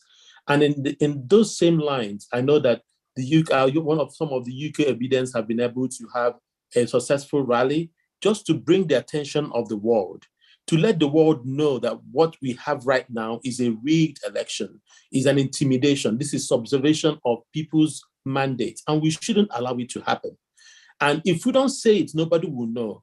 The narrative that the Western world here is only when they see them. We have to create our own narratives. And in those lines, America, we're organizing another march, a mega protest, very, very peaceful at the DC, Washington. And we have all the support groups all in unity for this, trying to get our voice heard and make sure that the White House, because I know that the president of the Biden had but one time congratulated Tinubu. So we need to let them understand that you cannot just congratulate a criminal. You cannot just do that. An election that was obviously marred with irregularities. And we have a proof of that. This is not those times that we don't have a proof. These ones are very proven. So for us as obedient, this is the time. This is the time we need to act. And if we don't, we need to come out en masse. The critical mass is what is important on the May 6th. The critical time is important. The mass, the number is important.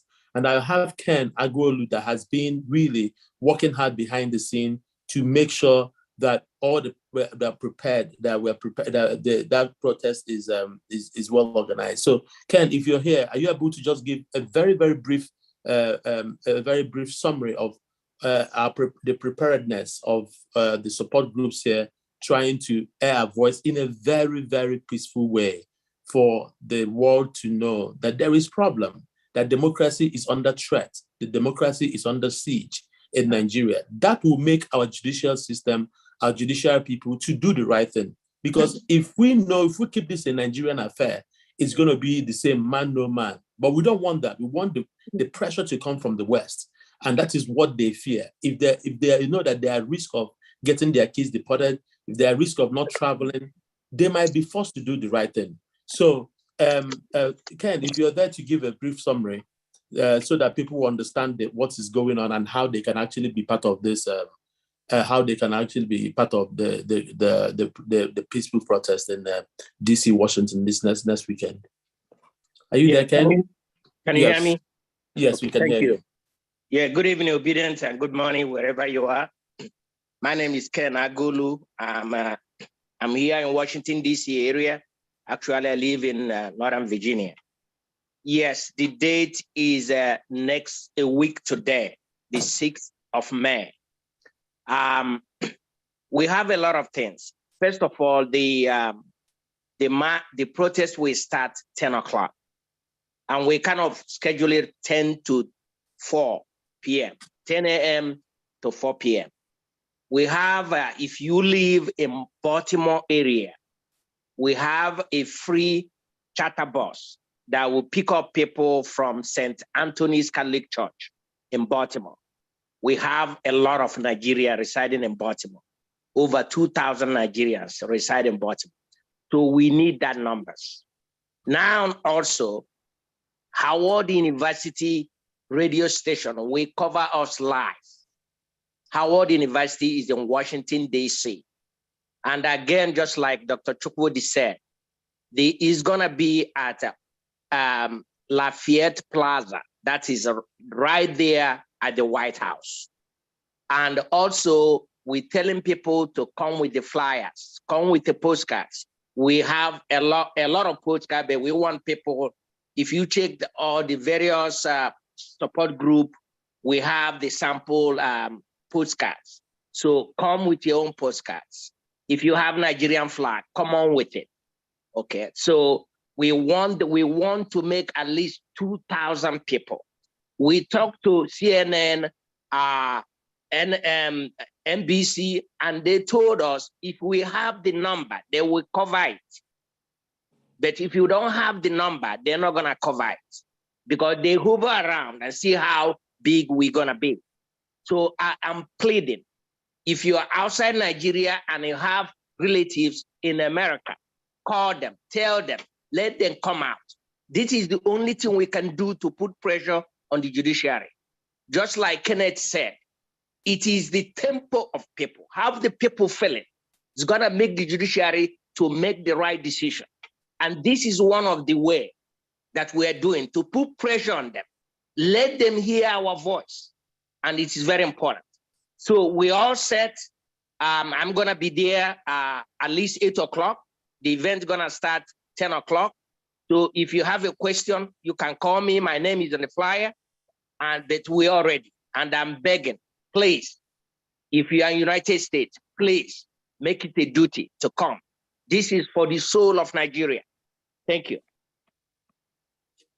Yeah, thank you, Ken, so much for that effort. And I know you and a lot of very strong obedience have put in a lot of time and effort to make sure that all our effort is not in vain. Remember, this is a situation whereby we cannot afford to look back. We've already been invested in this deeply that we have to see it to the end. And there has to be a multi-pronged approach, not just within Nigeria, outside Nigeria, and anywhere we can put pressure on our government to do the right thing. We're not asking for them to declare Peter Obi illegal, a president illegally. We're wanting them to do to observe, to observe the people's mandate. So at this point, I'm going to hand over the moderation to Daniel, and then we'll take it from there. Thank you so much. Okay, thank you. I think having heard from Ken, the next person we would like to hear from is Somalina here to talk about the Diaspora Action for Democracy.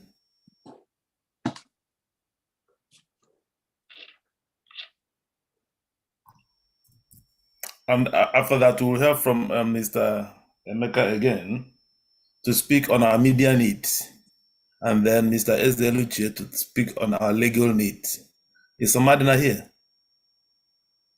I don't think so. Okay. Let's hear from Mr. Emeka Onwacha then to speak on our media needs. Thank you very much, Daniel. Media is very vital to this stage of our movement. Media costs money, and media shapes and directs opinion. You can see the Barrage team from time owns a TV station, owns a newspaper station, and so many of our other opponents also own SAFE. We don't own one directly. But we have a team of astute professionals who are very, very dedicated, very qualified to lead, and who have been leading our media efforts. At this time, the campaign is over, so the finances and other supports which we had as part of the campaign have ceased. So most the media team is more or less very voluntarily operating voluntarily and from our respective locations. So we have gotten together and listed what we need to do to intensify the efforts, the inputs, and the impact of our media effort, of our media narrative at this time. We need to get office spaces. We need to get some other equipment.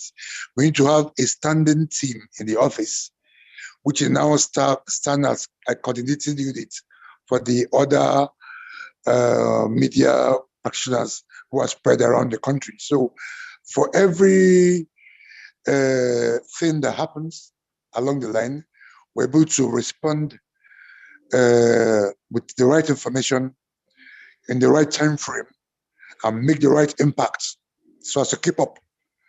Because every other person in this movement, all the obedience around the world depend on us, on what they hear, what they see in the media. All these questions that came up today about 25%, about Ohanese, about all media based. So it's very important at this time that we strengthen our media team. Social media, we're doing quite well, but it doesn't stop there. We have also a social media team, which consists of some of the very big names that you see on Twitter, on Facebook.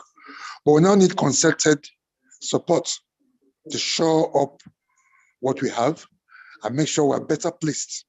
Nabiye, my good friend from Port Harcourt, highlighted this when he spoke about the communication strategies and how important they are in this aspect of our struggle or our movement, however you want to put it.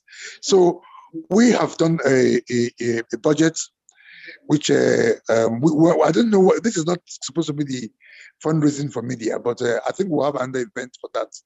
But it's good to state that we need your support. As usual, every dime which is put for media will be accounted for. People are free to see everything, come in and see physically, check whatever from whatever location. But we need a lot of support in media. We need to strengthen our media efforts.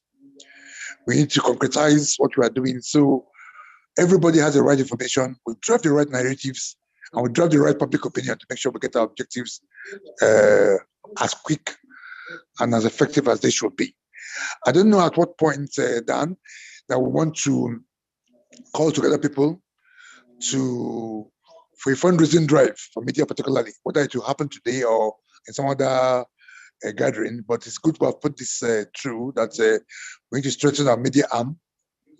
And we need all the voluntary support. Anybody, if you know the media, you know how to get to us. I'm a member of the media team, so it's Kenneth Okonkwo. Anything you have for us, information, strategies, we're always open to ideas. We're open to participation. We're open to networking. So we need support in media. And let's just leave it at that. Within time, or through these same channels, we'll let you know if there's a formal fundraising effort. But even before then, anybody who wants to donate to media, who has any suggestions, should reach us, reach Dan, me, or Kenneth, or anybody, so as to help us reach our objectives. And so we are on course and on top form in media and communication at this legal stage of the battle. Let me leave it at that. Okay, thank you. Long and short of it is that Mr. P2B is under attack. Even in the chat box now, you can see information coming in. How do you respond to this? How do you respond to that? Today, we see a photo being circulated that P2B has visited Asiwaju Bola Tinubu to reconcile, which of course we know didn't happen. We are aware of someone who was hired to go on air to hijack an airplane in the name of obedience. So you know many of those stories. And the media team is trying to fight back. They need money to do that. Campaign and fundraising is over. Mr. P2B is concentrated on the legal fight. So the media team needs support. They have done their budget, what it will need to set up an office, furnish the office, get people dedicated 24 hours on the media. A modest budget of 15 million naira is being projected. So I think before the end of this meeting, if there is an account we will put there, even before the fundraising that may happen next week or within this week we're going into, that anybody who wants to support the media can please immediately contact any of the co-hosts. And if there is an account that we put on the chat box, that will also help. Thank you. We call on either, if Somadina is not here, Kevin, can you talk on the Diaspora Action for Democracy? I can't find Somadina here. Okay, he's back. Hello, can you hear me? Hello? Yes, we can hear you. Okay, all right. So, yeah, good evening, everyone. And yes, we're talking about the Alliance for Democracy. Just listening through the meeting, a lot of people want this effort to continue. A lot of people want this effort to not stop. And having 200 persons in a meeting today tells you that people are very resolute on where they stand, and no announcement by INEC will change that. So what progress, what effort has now been made? So as it stands right now, an organization to continue furthering the efforts of the obedient movement has been put in place. And these organizations have been put in place at different levels. Organizations have been instituted back home in Nigeria, and organizations have been instituted overseas in the diaspora. For the diaspora, that organization is the Diaspora Action for Democracy. And the Diaspora Action will comprise Nigerians in the diaspora from all countries who are committed to restore good governance, better leaders, stolen mandates, and a better electoral system in Nigeria. We believe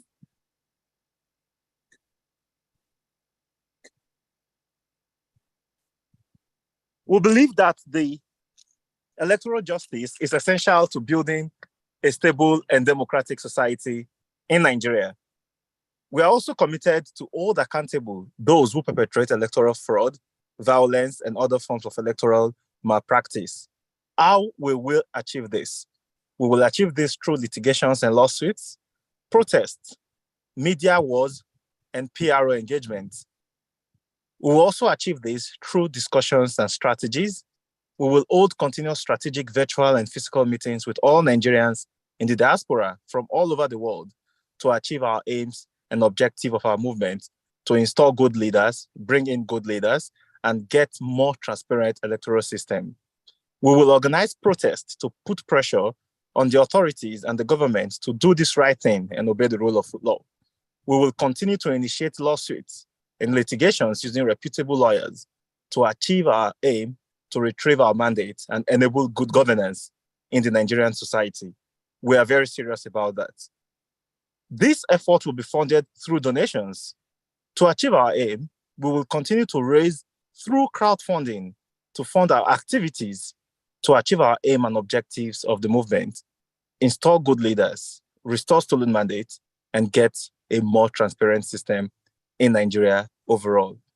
we would also engage the services of consulting companies and global think tanks that will do additional domain-specific work, either in the technology field or in the legal field or in the media space, to make sure that we get the things we're looking for. So we do have a website that contains this information. And on this website, you would see the group. It is the Diaspora Alliance for Democracy. That is the website that has been shown on the screen. We are obedient in diaspora, fighting for good governance, fighting for stolen mandate, and fighting for a better system. To join the organization, there is a login and a membership page. You go on the website, diasporafordemocracy.org, and you click on the register button. When you click on the register button, you can either be a basic member, or if you want to fund the activities of the organization, you can commit certain amount of money monthly to fund the activities of the organization. And we're going to keep putting pressure on international organizations to uphold them and make them know that people are really watching, to make sure that they do the right thing in Nigeria. So log on to the website, that's the action item, register, and also create groups. There is the opportunity for individual membership. There is also the opportunity for group membership. So you can affiliate your groups with the Diaspora Alliance for Democracy. This is an alliance that will work hand in hand with the local efforts that will be going on in Nigeria. There is going to be a coalition. There is a coalition for the protection of democracy. The coalition has situation rooms in the country. And we're actively collecting data, we're actively analyzing data, and we're actively collecting information that will make our mandate, our collective aspiration, that will make the reason we are here attainable in the nearest future. 200 persons in a Zoom call after the election that was rigged, it tells that your faith and your belief can never be crushed. And we are very resolute. We do not accept the announcement of INEC. We do not accept whatever came out of that process. We do not see a president-elect yet. And we know that May 29, we are fighting against it. We are facing the likelihood of our nation having an undemocratic president imposed on us. We do not support that. And we're going to continue by our actions, by our efforts, by our engagement, continue to push for good governance in Nigeria. I will hand over now to Kelvin to throw more light on the registration process on the website.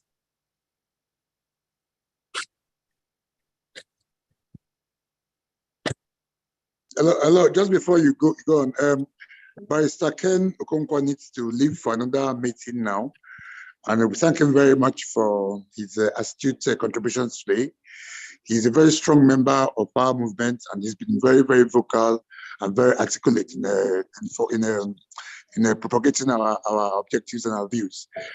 Ken, we thank you for coming on here. And we're confident that at any time you respond to our call to speak to Europeans worldwide. Is he giving us a final? Okay, let's please bring him on to say bye, please. Yes. Well, am I on now? Yes. Okay. You know, the only reason they are doing this, that they are doing now, is because they believe that we will run out of steam.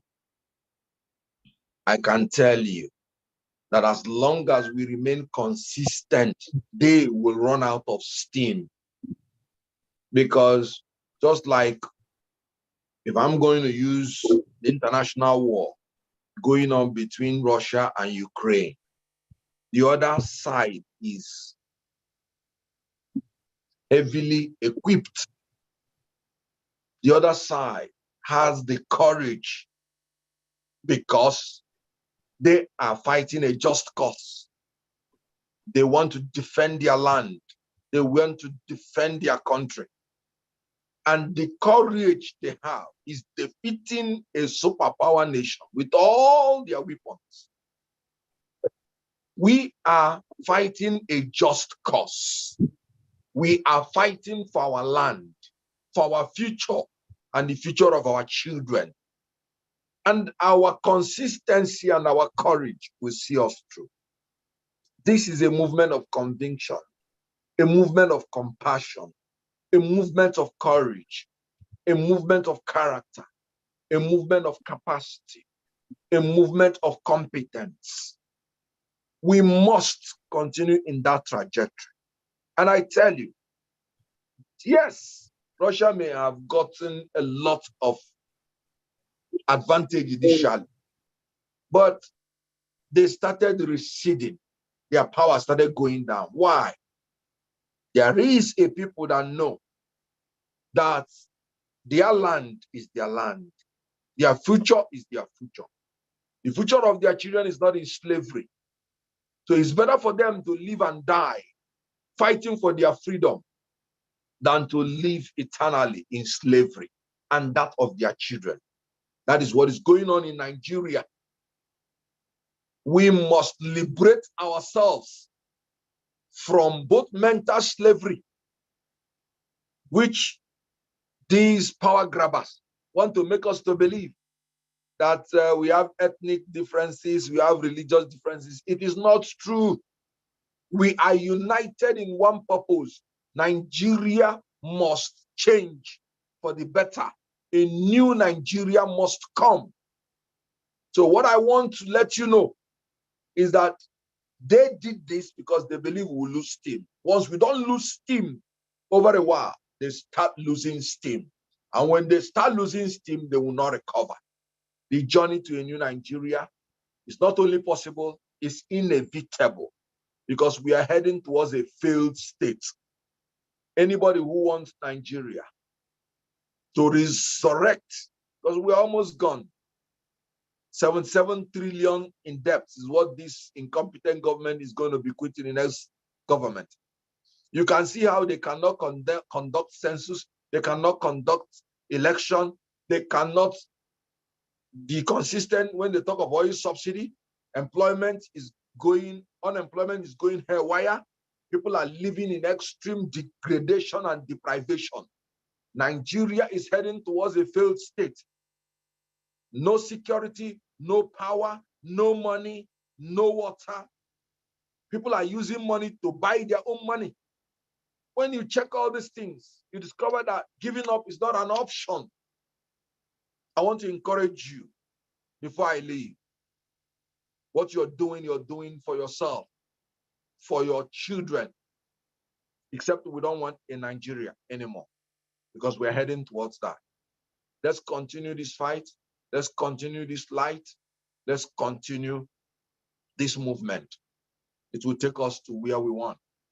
No such movement gets results easily because you're fighting an established cabal of corrupt people. They say when you fight corruption, corruption fights back. So I will leave you with this option. If you don't continue this movement, Nigeria will still die. If you continue this movement, we are going to succeed eventually. So please, let us continue believing God. Let's continue to pray.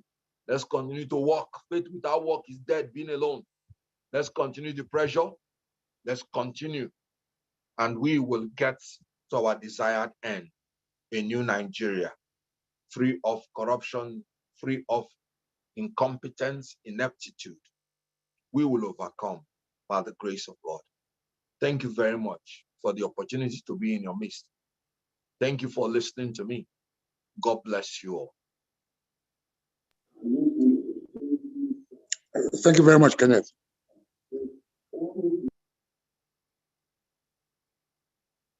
So permission to follow. Thank you very much. It's been a pleasure listening to you. Thank you. Thank you. Thank you, Kenneth, for making our time to stay with us. I appreciate it. God bless you. Is Kevin here now?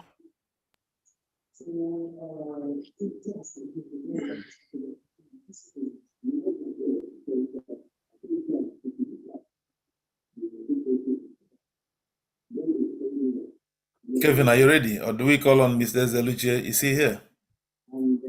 Otherwise, we'll be rounding up.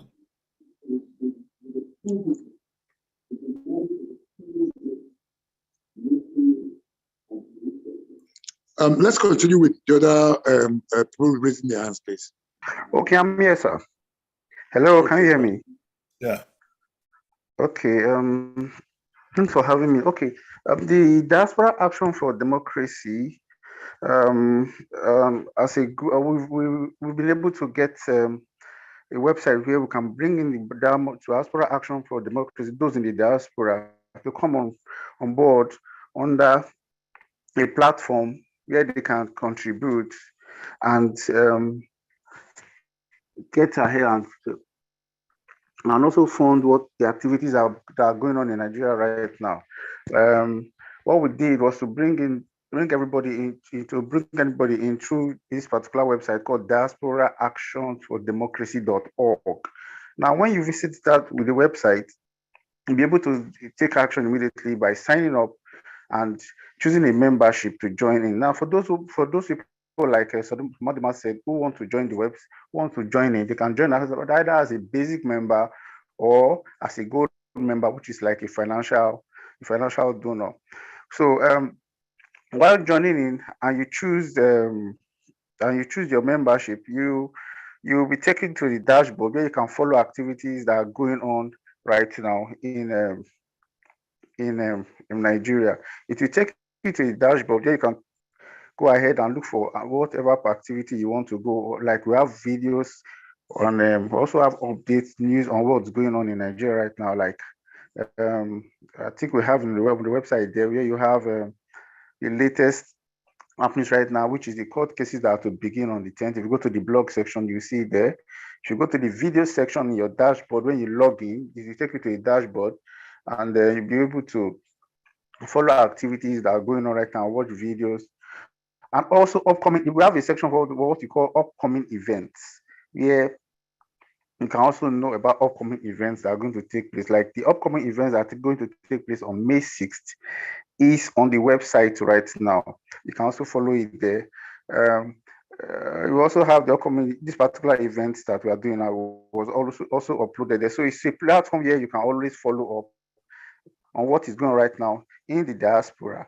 And if you look down towards the end of it, you should be able to see where you can add your email so you can get updates on what is going on in the diaspora as we fight this particular menace in our politics that is going on right now in Nigeria. So that's basically it. The group membership, any moment from now, will be able to register as a group, so that you can also come on as a group under this particular umbrella for those in the diaspora also. So I will avail everybody to take this advantage and to sign up in the platform right now. And if you are having any issues, please just contact us through the website or through my contact, which is also going to be in the comment section right now. So I encourage all those in the diaspora to sign up right now while so that we can get things done under one umbrella, even from the diaspora. That will be all for now. Thank you very much, Kevin. Okay, let's quickly, Chukwudi, do we take a few questions more? Maybe let's spend the next 20 minutes or so. Take questions from those who are raising up their hand, and then we round up. Thank you. Those who want to contribute media fundraising, please, you can also indicate. We'll link you with the maker who will provide. Maybe I don't know whether an account is available for that going forward. I don't know. Okay, we have few hands raised. We have Joe. If you can go ahead and ask your question.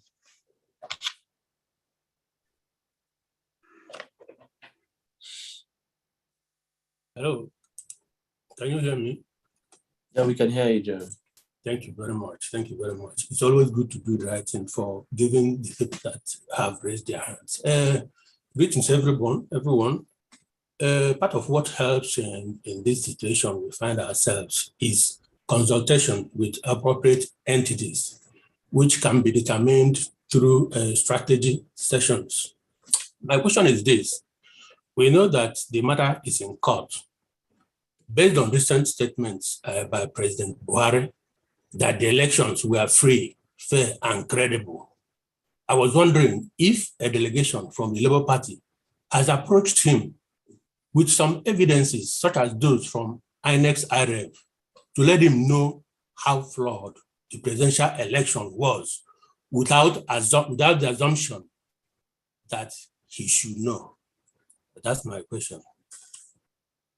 Yeah, thank you so much. I think I know Kenneth is not here, but we have Daniel is he's a very top-ranking legal guy. So if we have a few questions together, I believe that Daniel will have a very good insight to some of the questions. So I'll go ahead and allow Ibuken Idenobe. Sorry, Ibuken Idenobe Aya. You can go ahead and unmute and ask your question.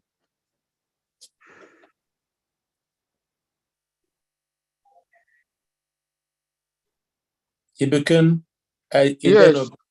Okay. Yes, thank you very much. I'm the one that raised the issue of your Hanese group. Thanks for the clearance.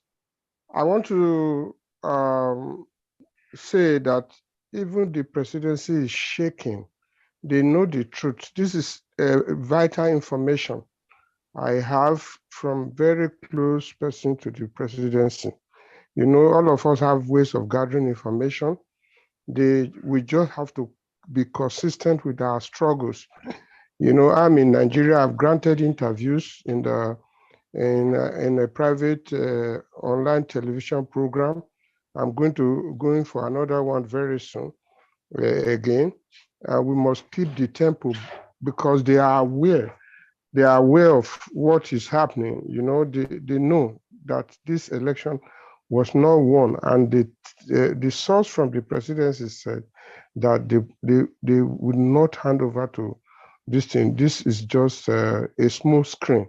You know, we should keep the battle. We should keep fighting, and I suggest that we should keep on having protests, peaceful protests all over the world. In Nigeria, anything we can do to sustain this protest, we should do them. Thank you. That's my observation.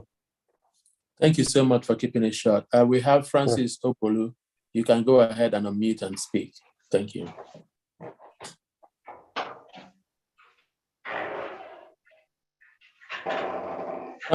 Dr. Francis Opolu, please unmute here. Yeah, thank you so much. Thank you everyone for your eloquence, for your dedication. I'm from Delta State originally, but I'm a practicing physician in Ohio in the United States. In listening to everyone's talk, we should be resolute, all right? And this wasn't an easy process, and we shouldn't give up so readily. You know, we should be ready for a protracted battle. Because our opponents know that, you know, if we quit, we're done. We're done for. So, and there was a gentleman earlier who alluded to the fact that whether the court adjudicates in our favor or if they swear in the stolen mandate, we're still going to stay firm and committed. Now, on the question of the fundraising talk, the only thing I'm of the ilk that things always have to be done rightly and in order. And I'm not an attorney, so I never purport to be one. Since the elections are over, number one, the media arm of this movement, is it sanguine to be doing fundraising on their own? Number two, going the traditional route to fundraise is a Herculean task. I did a conversion, asking for $20,000 for what we're trying to do. That is so little, and a lot of time. We should just have a RAC team group of a coalition of the willing who give their giftings and their talents and money as needed to get this thing done. But we shouldn't just rely on trying to fundraise as the old mechanism of how to get this done. My family and I participated in Obama's 2 campaigns, and we did things that were unconventional to help him win. And that's what needs to be done here as well. Thank you very much. Okay, thank you so much, Dr. Francis Opolu, for that wonderful one. And I have Akanine. if you're able to unmute and speak. Hello, everyone. Just a minute. Okay, sorry, just a minute. I can hear. Dr. Francis, well, I'm so grateful for your contribution. I would like you to contact me, check out my number by whatever. I'll be grateful for whatever suggestions, particularly you can give to aid our fundraising efforts. So check out my number and give me a DM, then we can further this. Thank you so much. Hello, everyone. Am I heard? Yeah, you can go ahead, please, Daniel. Okay. So I know we've signed petitions around having the election petitions tribunal televised for transparency and also to mount pressure on the judges who are going to deliver judgment on this case. And we know the Nigerian government, for one, is not one that would yield to those petitions we've signed online. Just for the legal people in the House, my question is there a legal framework, anything within the ambit of our constitution that we can use to enforce and make sure that the proceedings of the Elections Petition Tribunal are being televised on TV? Thank you. Okay, I'll take one more. I think we've had a lot of legal questions, and I know that we have a capable legal attorney that will be able to answer that. So Let's take all the questions because our time is almost up. Okay, so we have 7 more. Okay, you can go ahead. Monday, is Stephen Zoomly. You can unmute and ask your question. All right. Thank you. Good morning to all of you. I sincerely want to commend your effort for your painstaking being so hardworking and coming up with this platform. And to all of us that are online at the moment to really give their support and contribution. One thing I want to say here is this. The truth about the Nigerian judiciary, if we are waiting and going by this process, sincerely, it's not going to favor us. I will say this reliably from one of the appeal, the chairperson, that's the woman in charge of the appeal. Reliably, I would tell you, these guys have been set up, structured to favor the present government. They have been threatened, they've been sponsored, given huge money to favor this government. So the truth about it is we must wake up and not only speak English in this platform, we must protest, just as some of our members have said, we must protest. And secondly, we need to come up with a second directory in this platform, that is the action and mobilization. The action and mobilization at any point in time can wake up, can organize, can call and do the needful for us to fight and get what belongs to us. I'm calling from Plateau State. What we are facing here on the Plateau, if I am to say something that are happening, you know, some of you only watch on the TV and on the media, but some of us are experiencing this thing live. We see my father was killed by a herdsman, my brothers and sisters, and so many people. So we are seeing, now as I'm talking to you, we are just sitting, watching, and just waiting for anything to protect our lives. So the needful must be done. We want to sincerely appreciate all of you that stood by us and understand that this election, we did our best, but they want to take it away from us. So the rascals, we must kick them away. Thank you so much for listening. Thank you so much. I really, as to me, I'm so sad to hear about the loss of your life, of your family. I will pray that God will continue to protect you and your family, and hopefully we're going to be rewarded with a better Nigeria. That God will touch the hearts of our judges to do the right thing, and that is what we are all about. So I'll go ahead and go for Daniel. If you're able to unmute and make your suggestion. We have 9. Please, we don't want more. Just 9. After 8, we're gone. So we just have 8 people waiting. So we keep it that way. So if you go ahead mute. Can you hear me, sir? Yes, we can hear you. Go ahead. Thank you very much for the opportunity. This is Daniel, POSN UK. Just to draw attention to, I know there's been a lot of attention to the protests in the United States. We also have ours coming up here on May 13th. I want to draw Mr. Lombard's attention to if he can contact us to help us prepare for that event. We need every support that we can get to prepare for that event and to attract as many people as possible, and other groups within the United Kingdom who are sympathetic towards our cause, so that we can all attend. The protest has been approved, and it's going to be at Trafalgar Square on May the 13th. So if Mr. Daniel Lumba can contact us, because we were trying to see if we can get some obedience who are well known, any celebrity or so, to also attend, to kind of help us to publicize the event, because that's what we here can contribute now to make as much noise as we can about this cause. Thank you.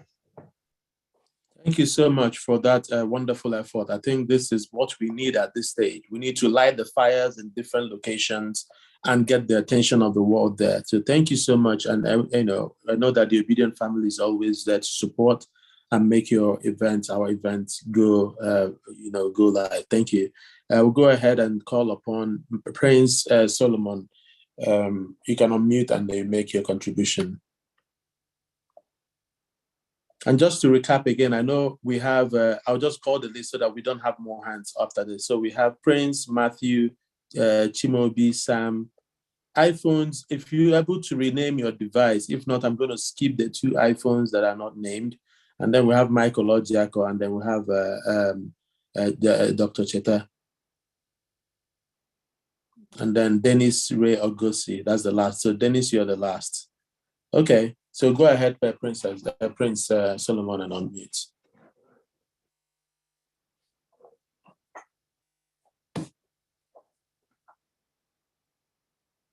Yeah, Prince, please unmute and make your contribution.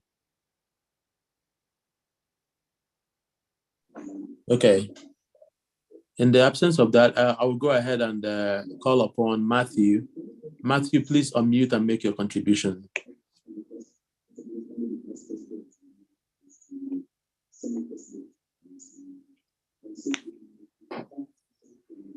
Matthew, are you there? Are you able to unmute and ask your question? If not, I'll go down to Chiamobi Ejimofo. Please unmute and ask your question.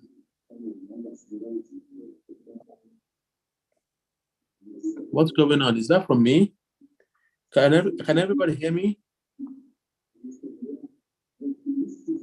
Yes, I can hear you. Yes, we can hear you. We can hear you. We can hear you. Yeah, we can hear you. Okay, Chimobi Ejimofo, are you there? Are you able to unmute and ask I your hear question? you. Okay, good. Okay, fair enough. We'll have Sam. Sam, are you able to unmute and ask your question?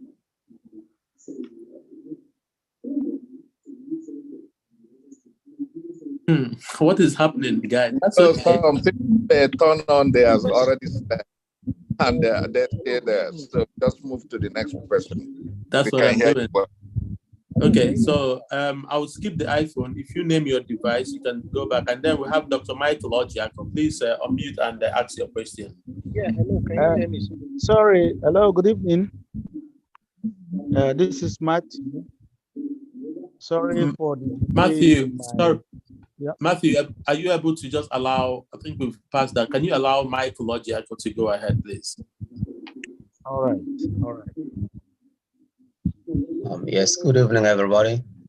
Just a not really a question, but like some input or suggestions.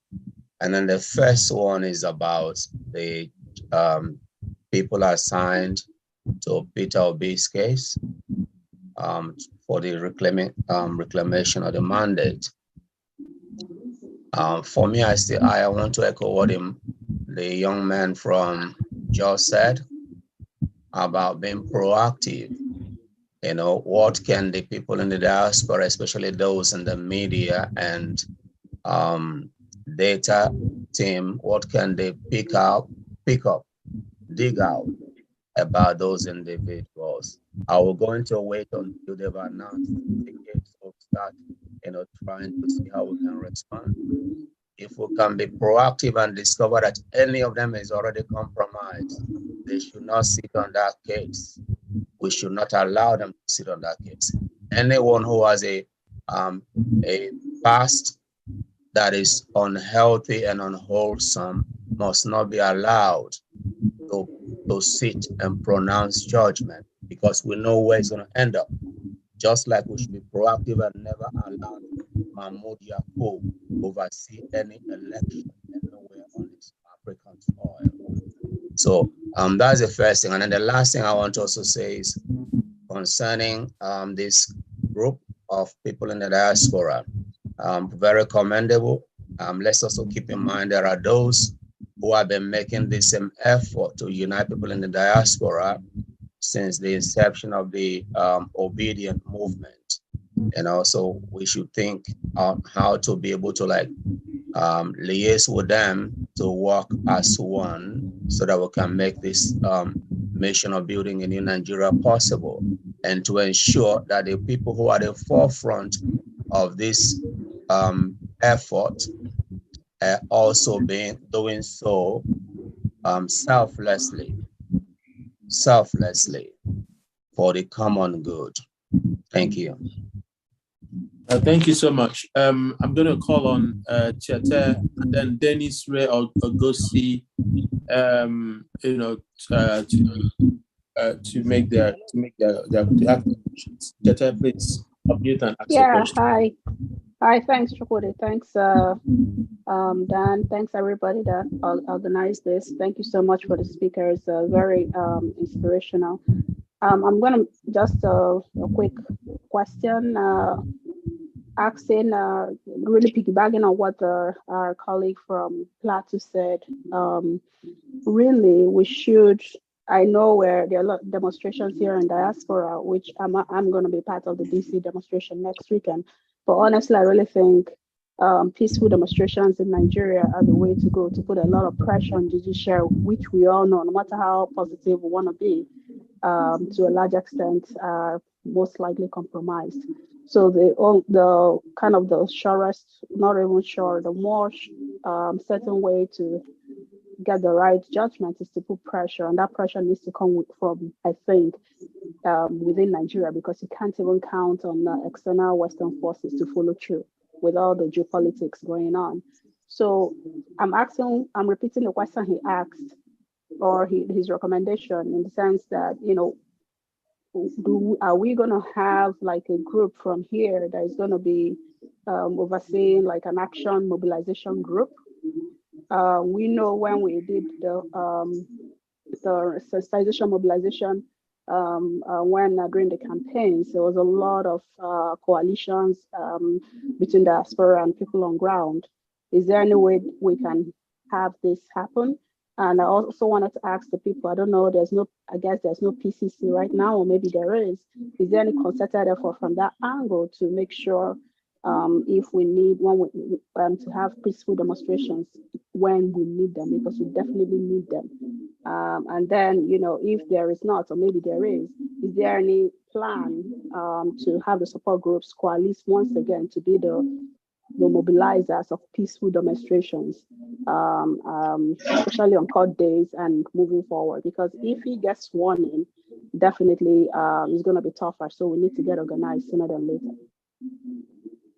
Okay, thank you so much, Dr. Tete, for that. And I know that Daniel is taking notes. He's going to summarize all these things. So we have three more, we still have more hands raised. I think we just have to, we have Dennis and Uday and Matthew. After Matthew, we have a lot of hands coming up. So Dennis, Ray, Augustly, if you're able to unmute and then ask your question. Yeah, thank you. Thank you so much for giving the opportunity. And I thank the very last, the speaker before me right now for what she just said. She made a very valid point.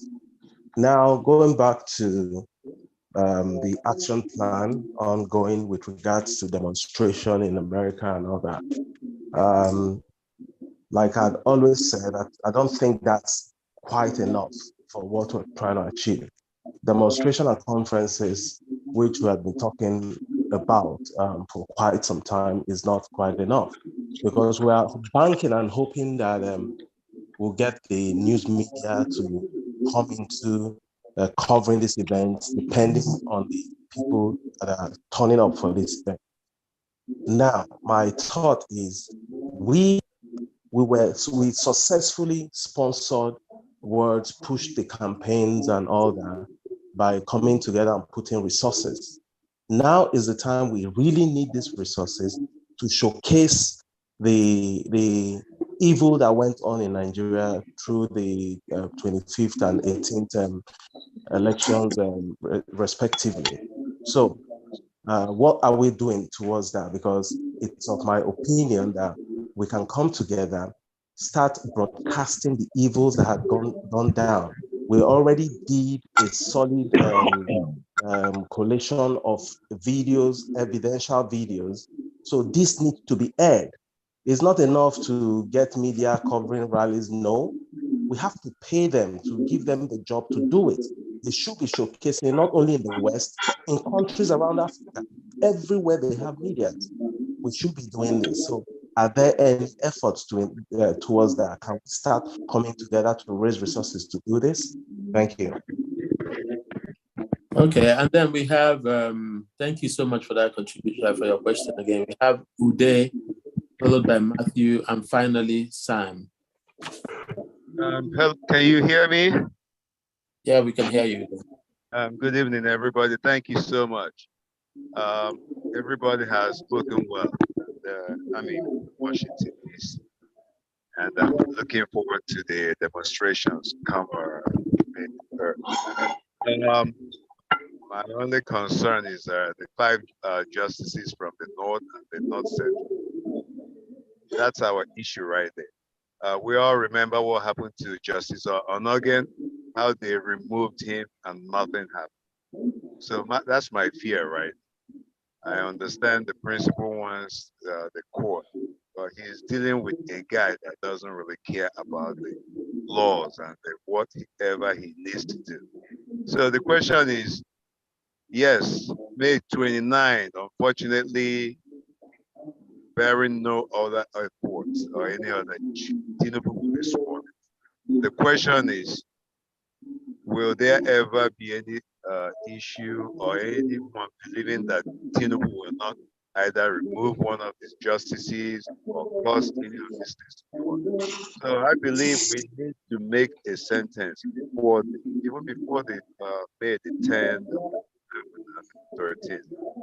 So I think the person in just is right.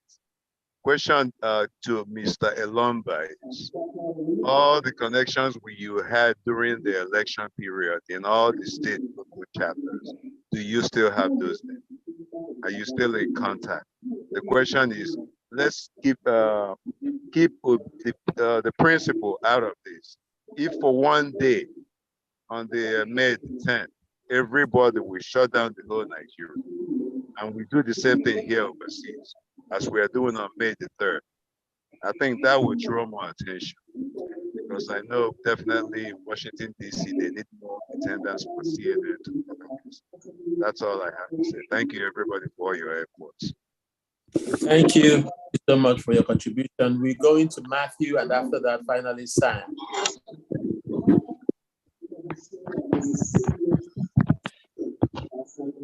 Matthew, can you go ahead? And after that, we'll go for Sam. Matthew, I think you're having issues with your, there's an issue with your phone. I'll go to Sam. Please, Sam, if you unmute and ask your question, and then I'll allow Dan Elomba to summarize and answer all questions raised.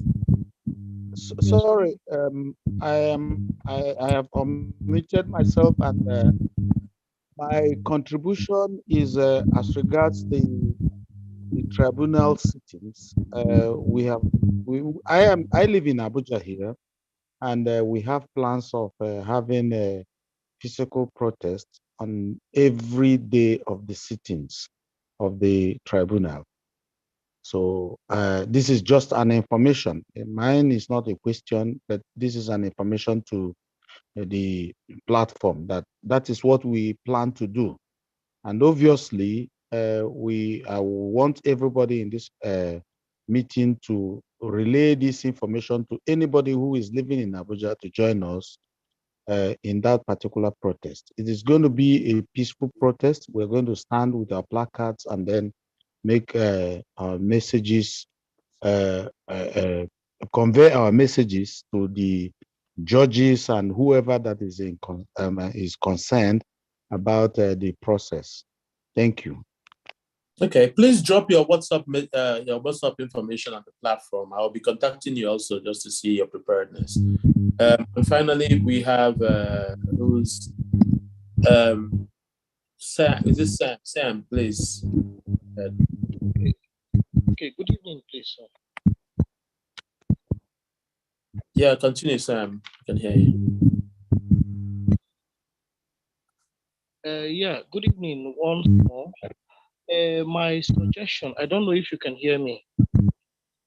Yes, we can hear you. Go ahead, please. My suggestion is this. There's something I noticed with the imposed president-elect, just like we just addressed him now. He thinks faster, and then he thinks ahead. So is it possible for us to speak to all the legislators, all the Labour Party legislators, to be very careful on who to select? While we are trusting God, believing that Peter Obi will be sworn in also, maybe in a very, very short time. Is it possible for us to call the attention of all the LP legislators to be very careful on who to select for the seat of the Senate President and that of the House of Rep, so that they will not give our principal, that's PO, maybe problem when he eventually takes over? I have this strong belief that he will definitely take over. And then secondly, with some of the things we just heard here, that most of the elites, most of our politicians have their own personal television stations and then radio stations. Is it possible for us to use the foreign media, since some of these reports will be very, very difficult to see the light of the day? Use the foreign medias to fight some of these particular cases. Like I know some of them who I think there's one who works with Bloomberg. Bloomberg is a very big media outfit, Associated Press, and then the likes of Reuters. Once we use these foreign medias to execute some of these things, at least the whole world will be in the know. I know it's already in the public already. Then we need the foreign media to be able to execute some of these things. That's just my humble suggestion, please. Good evening or good morning. Thank you so much. I'm going to allow Daniel, who has a lot of information, to highlight most of the questions that are asked. Daniel, up to you.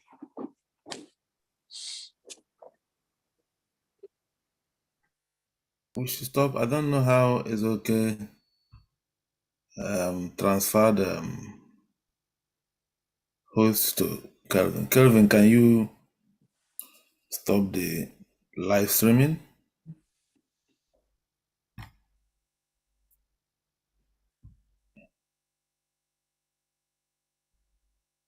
Kelvin, are you there? I think that it has been stopped. Recording has been stopped, sir. It's me that stopped recording, but the SOK transferred. He thought it was you, Kelvin. No, oh, it wasn't me. It's another Kelvin. I noticed it. So that Kelvin, can you stop the live streaming, please?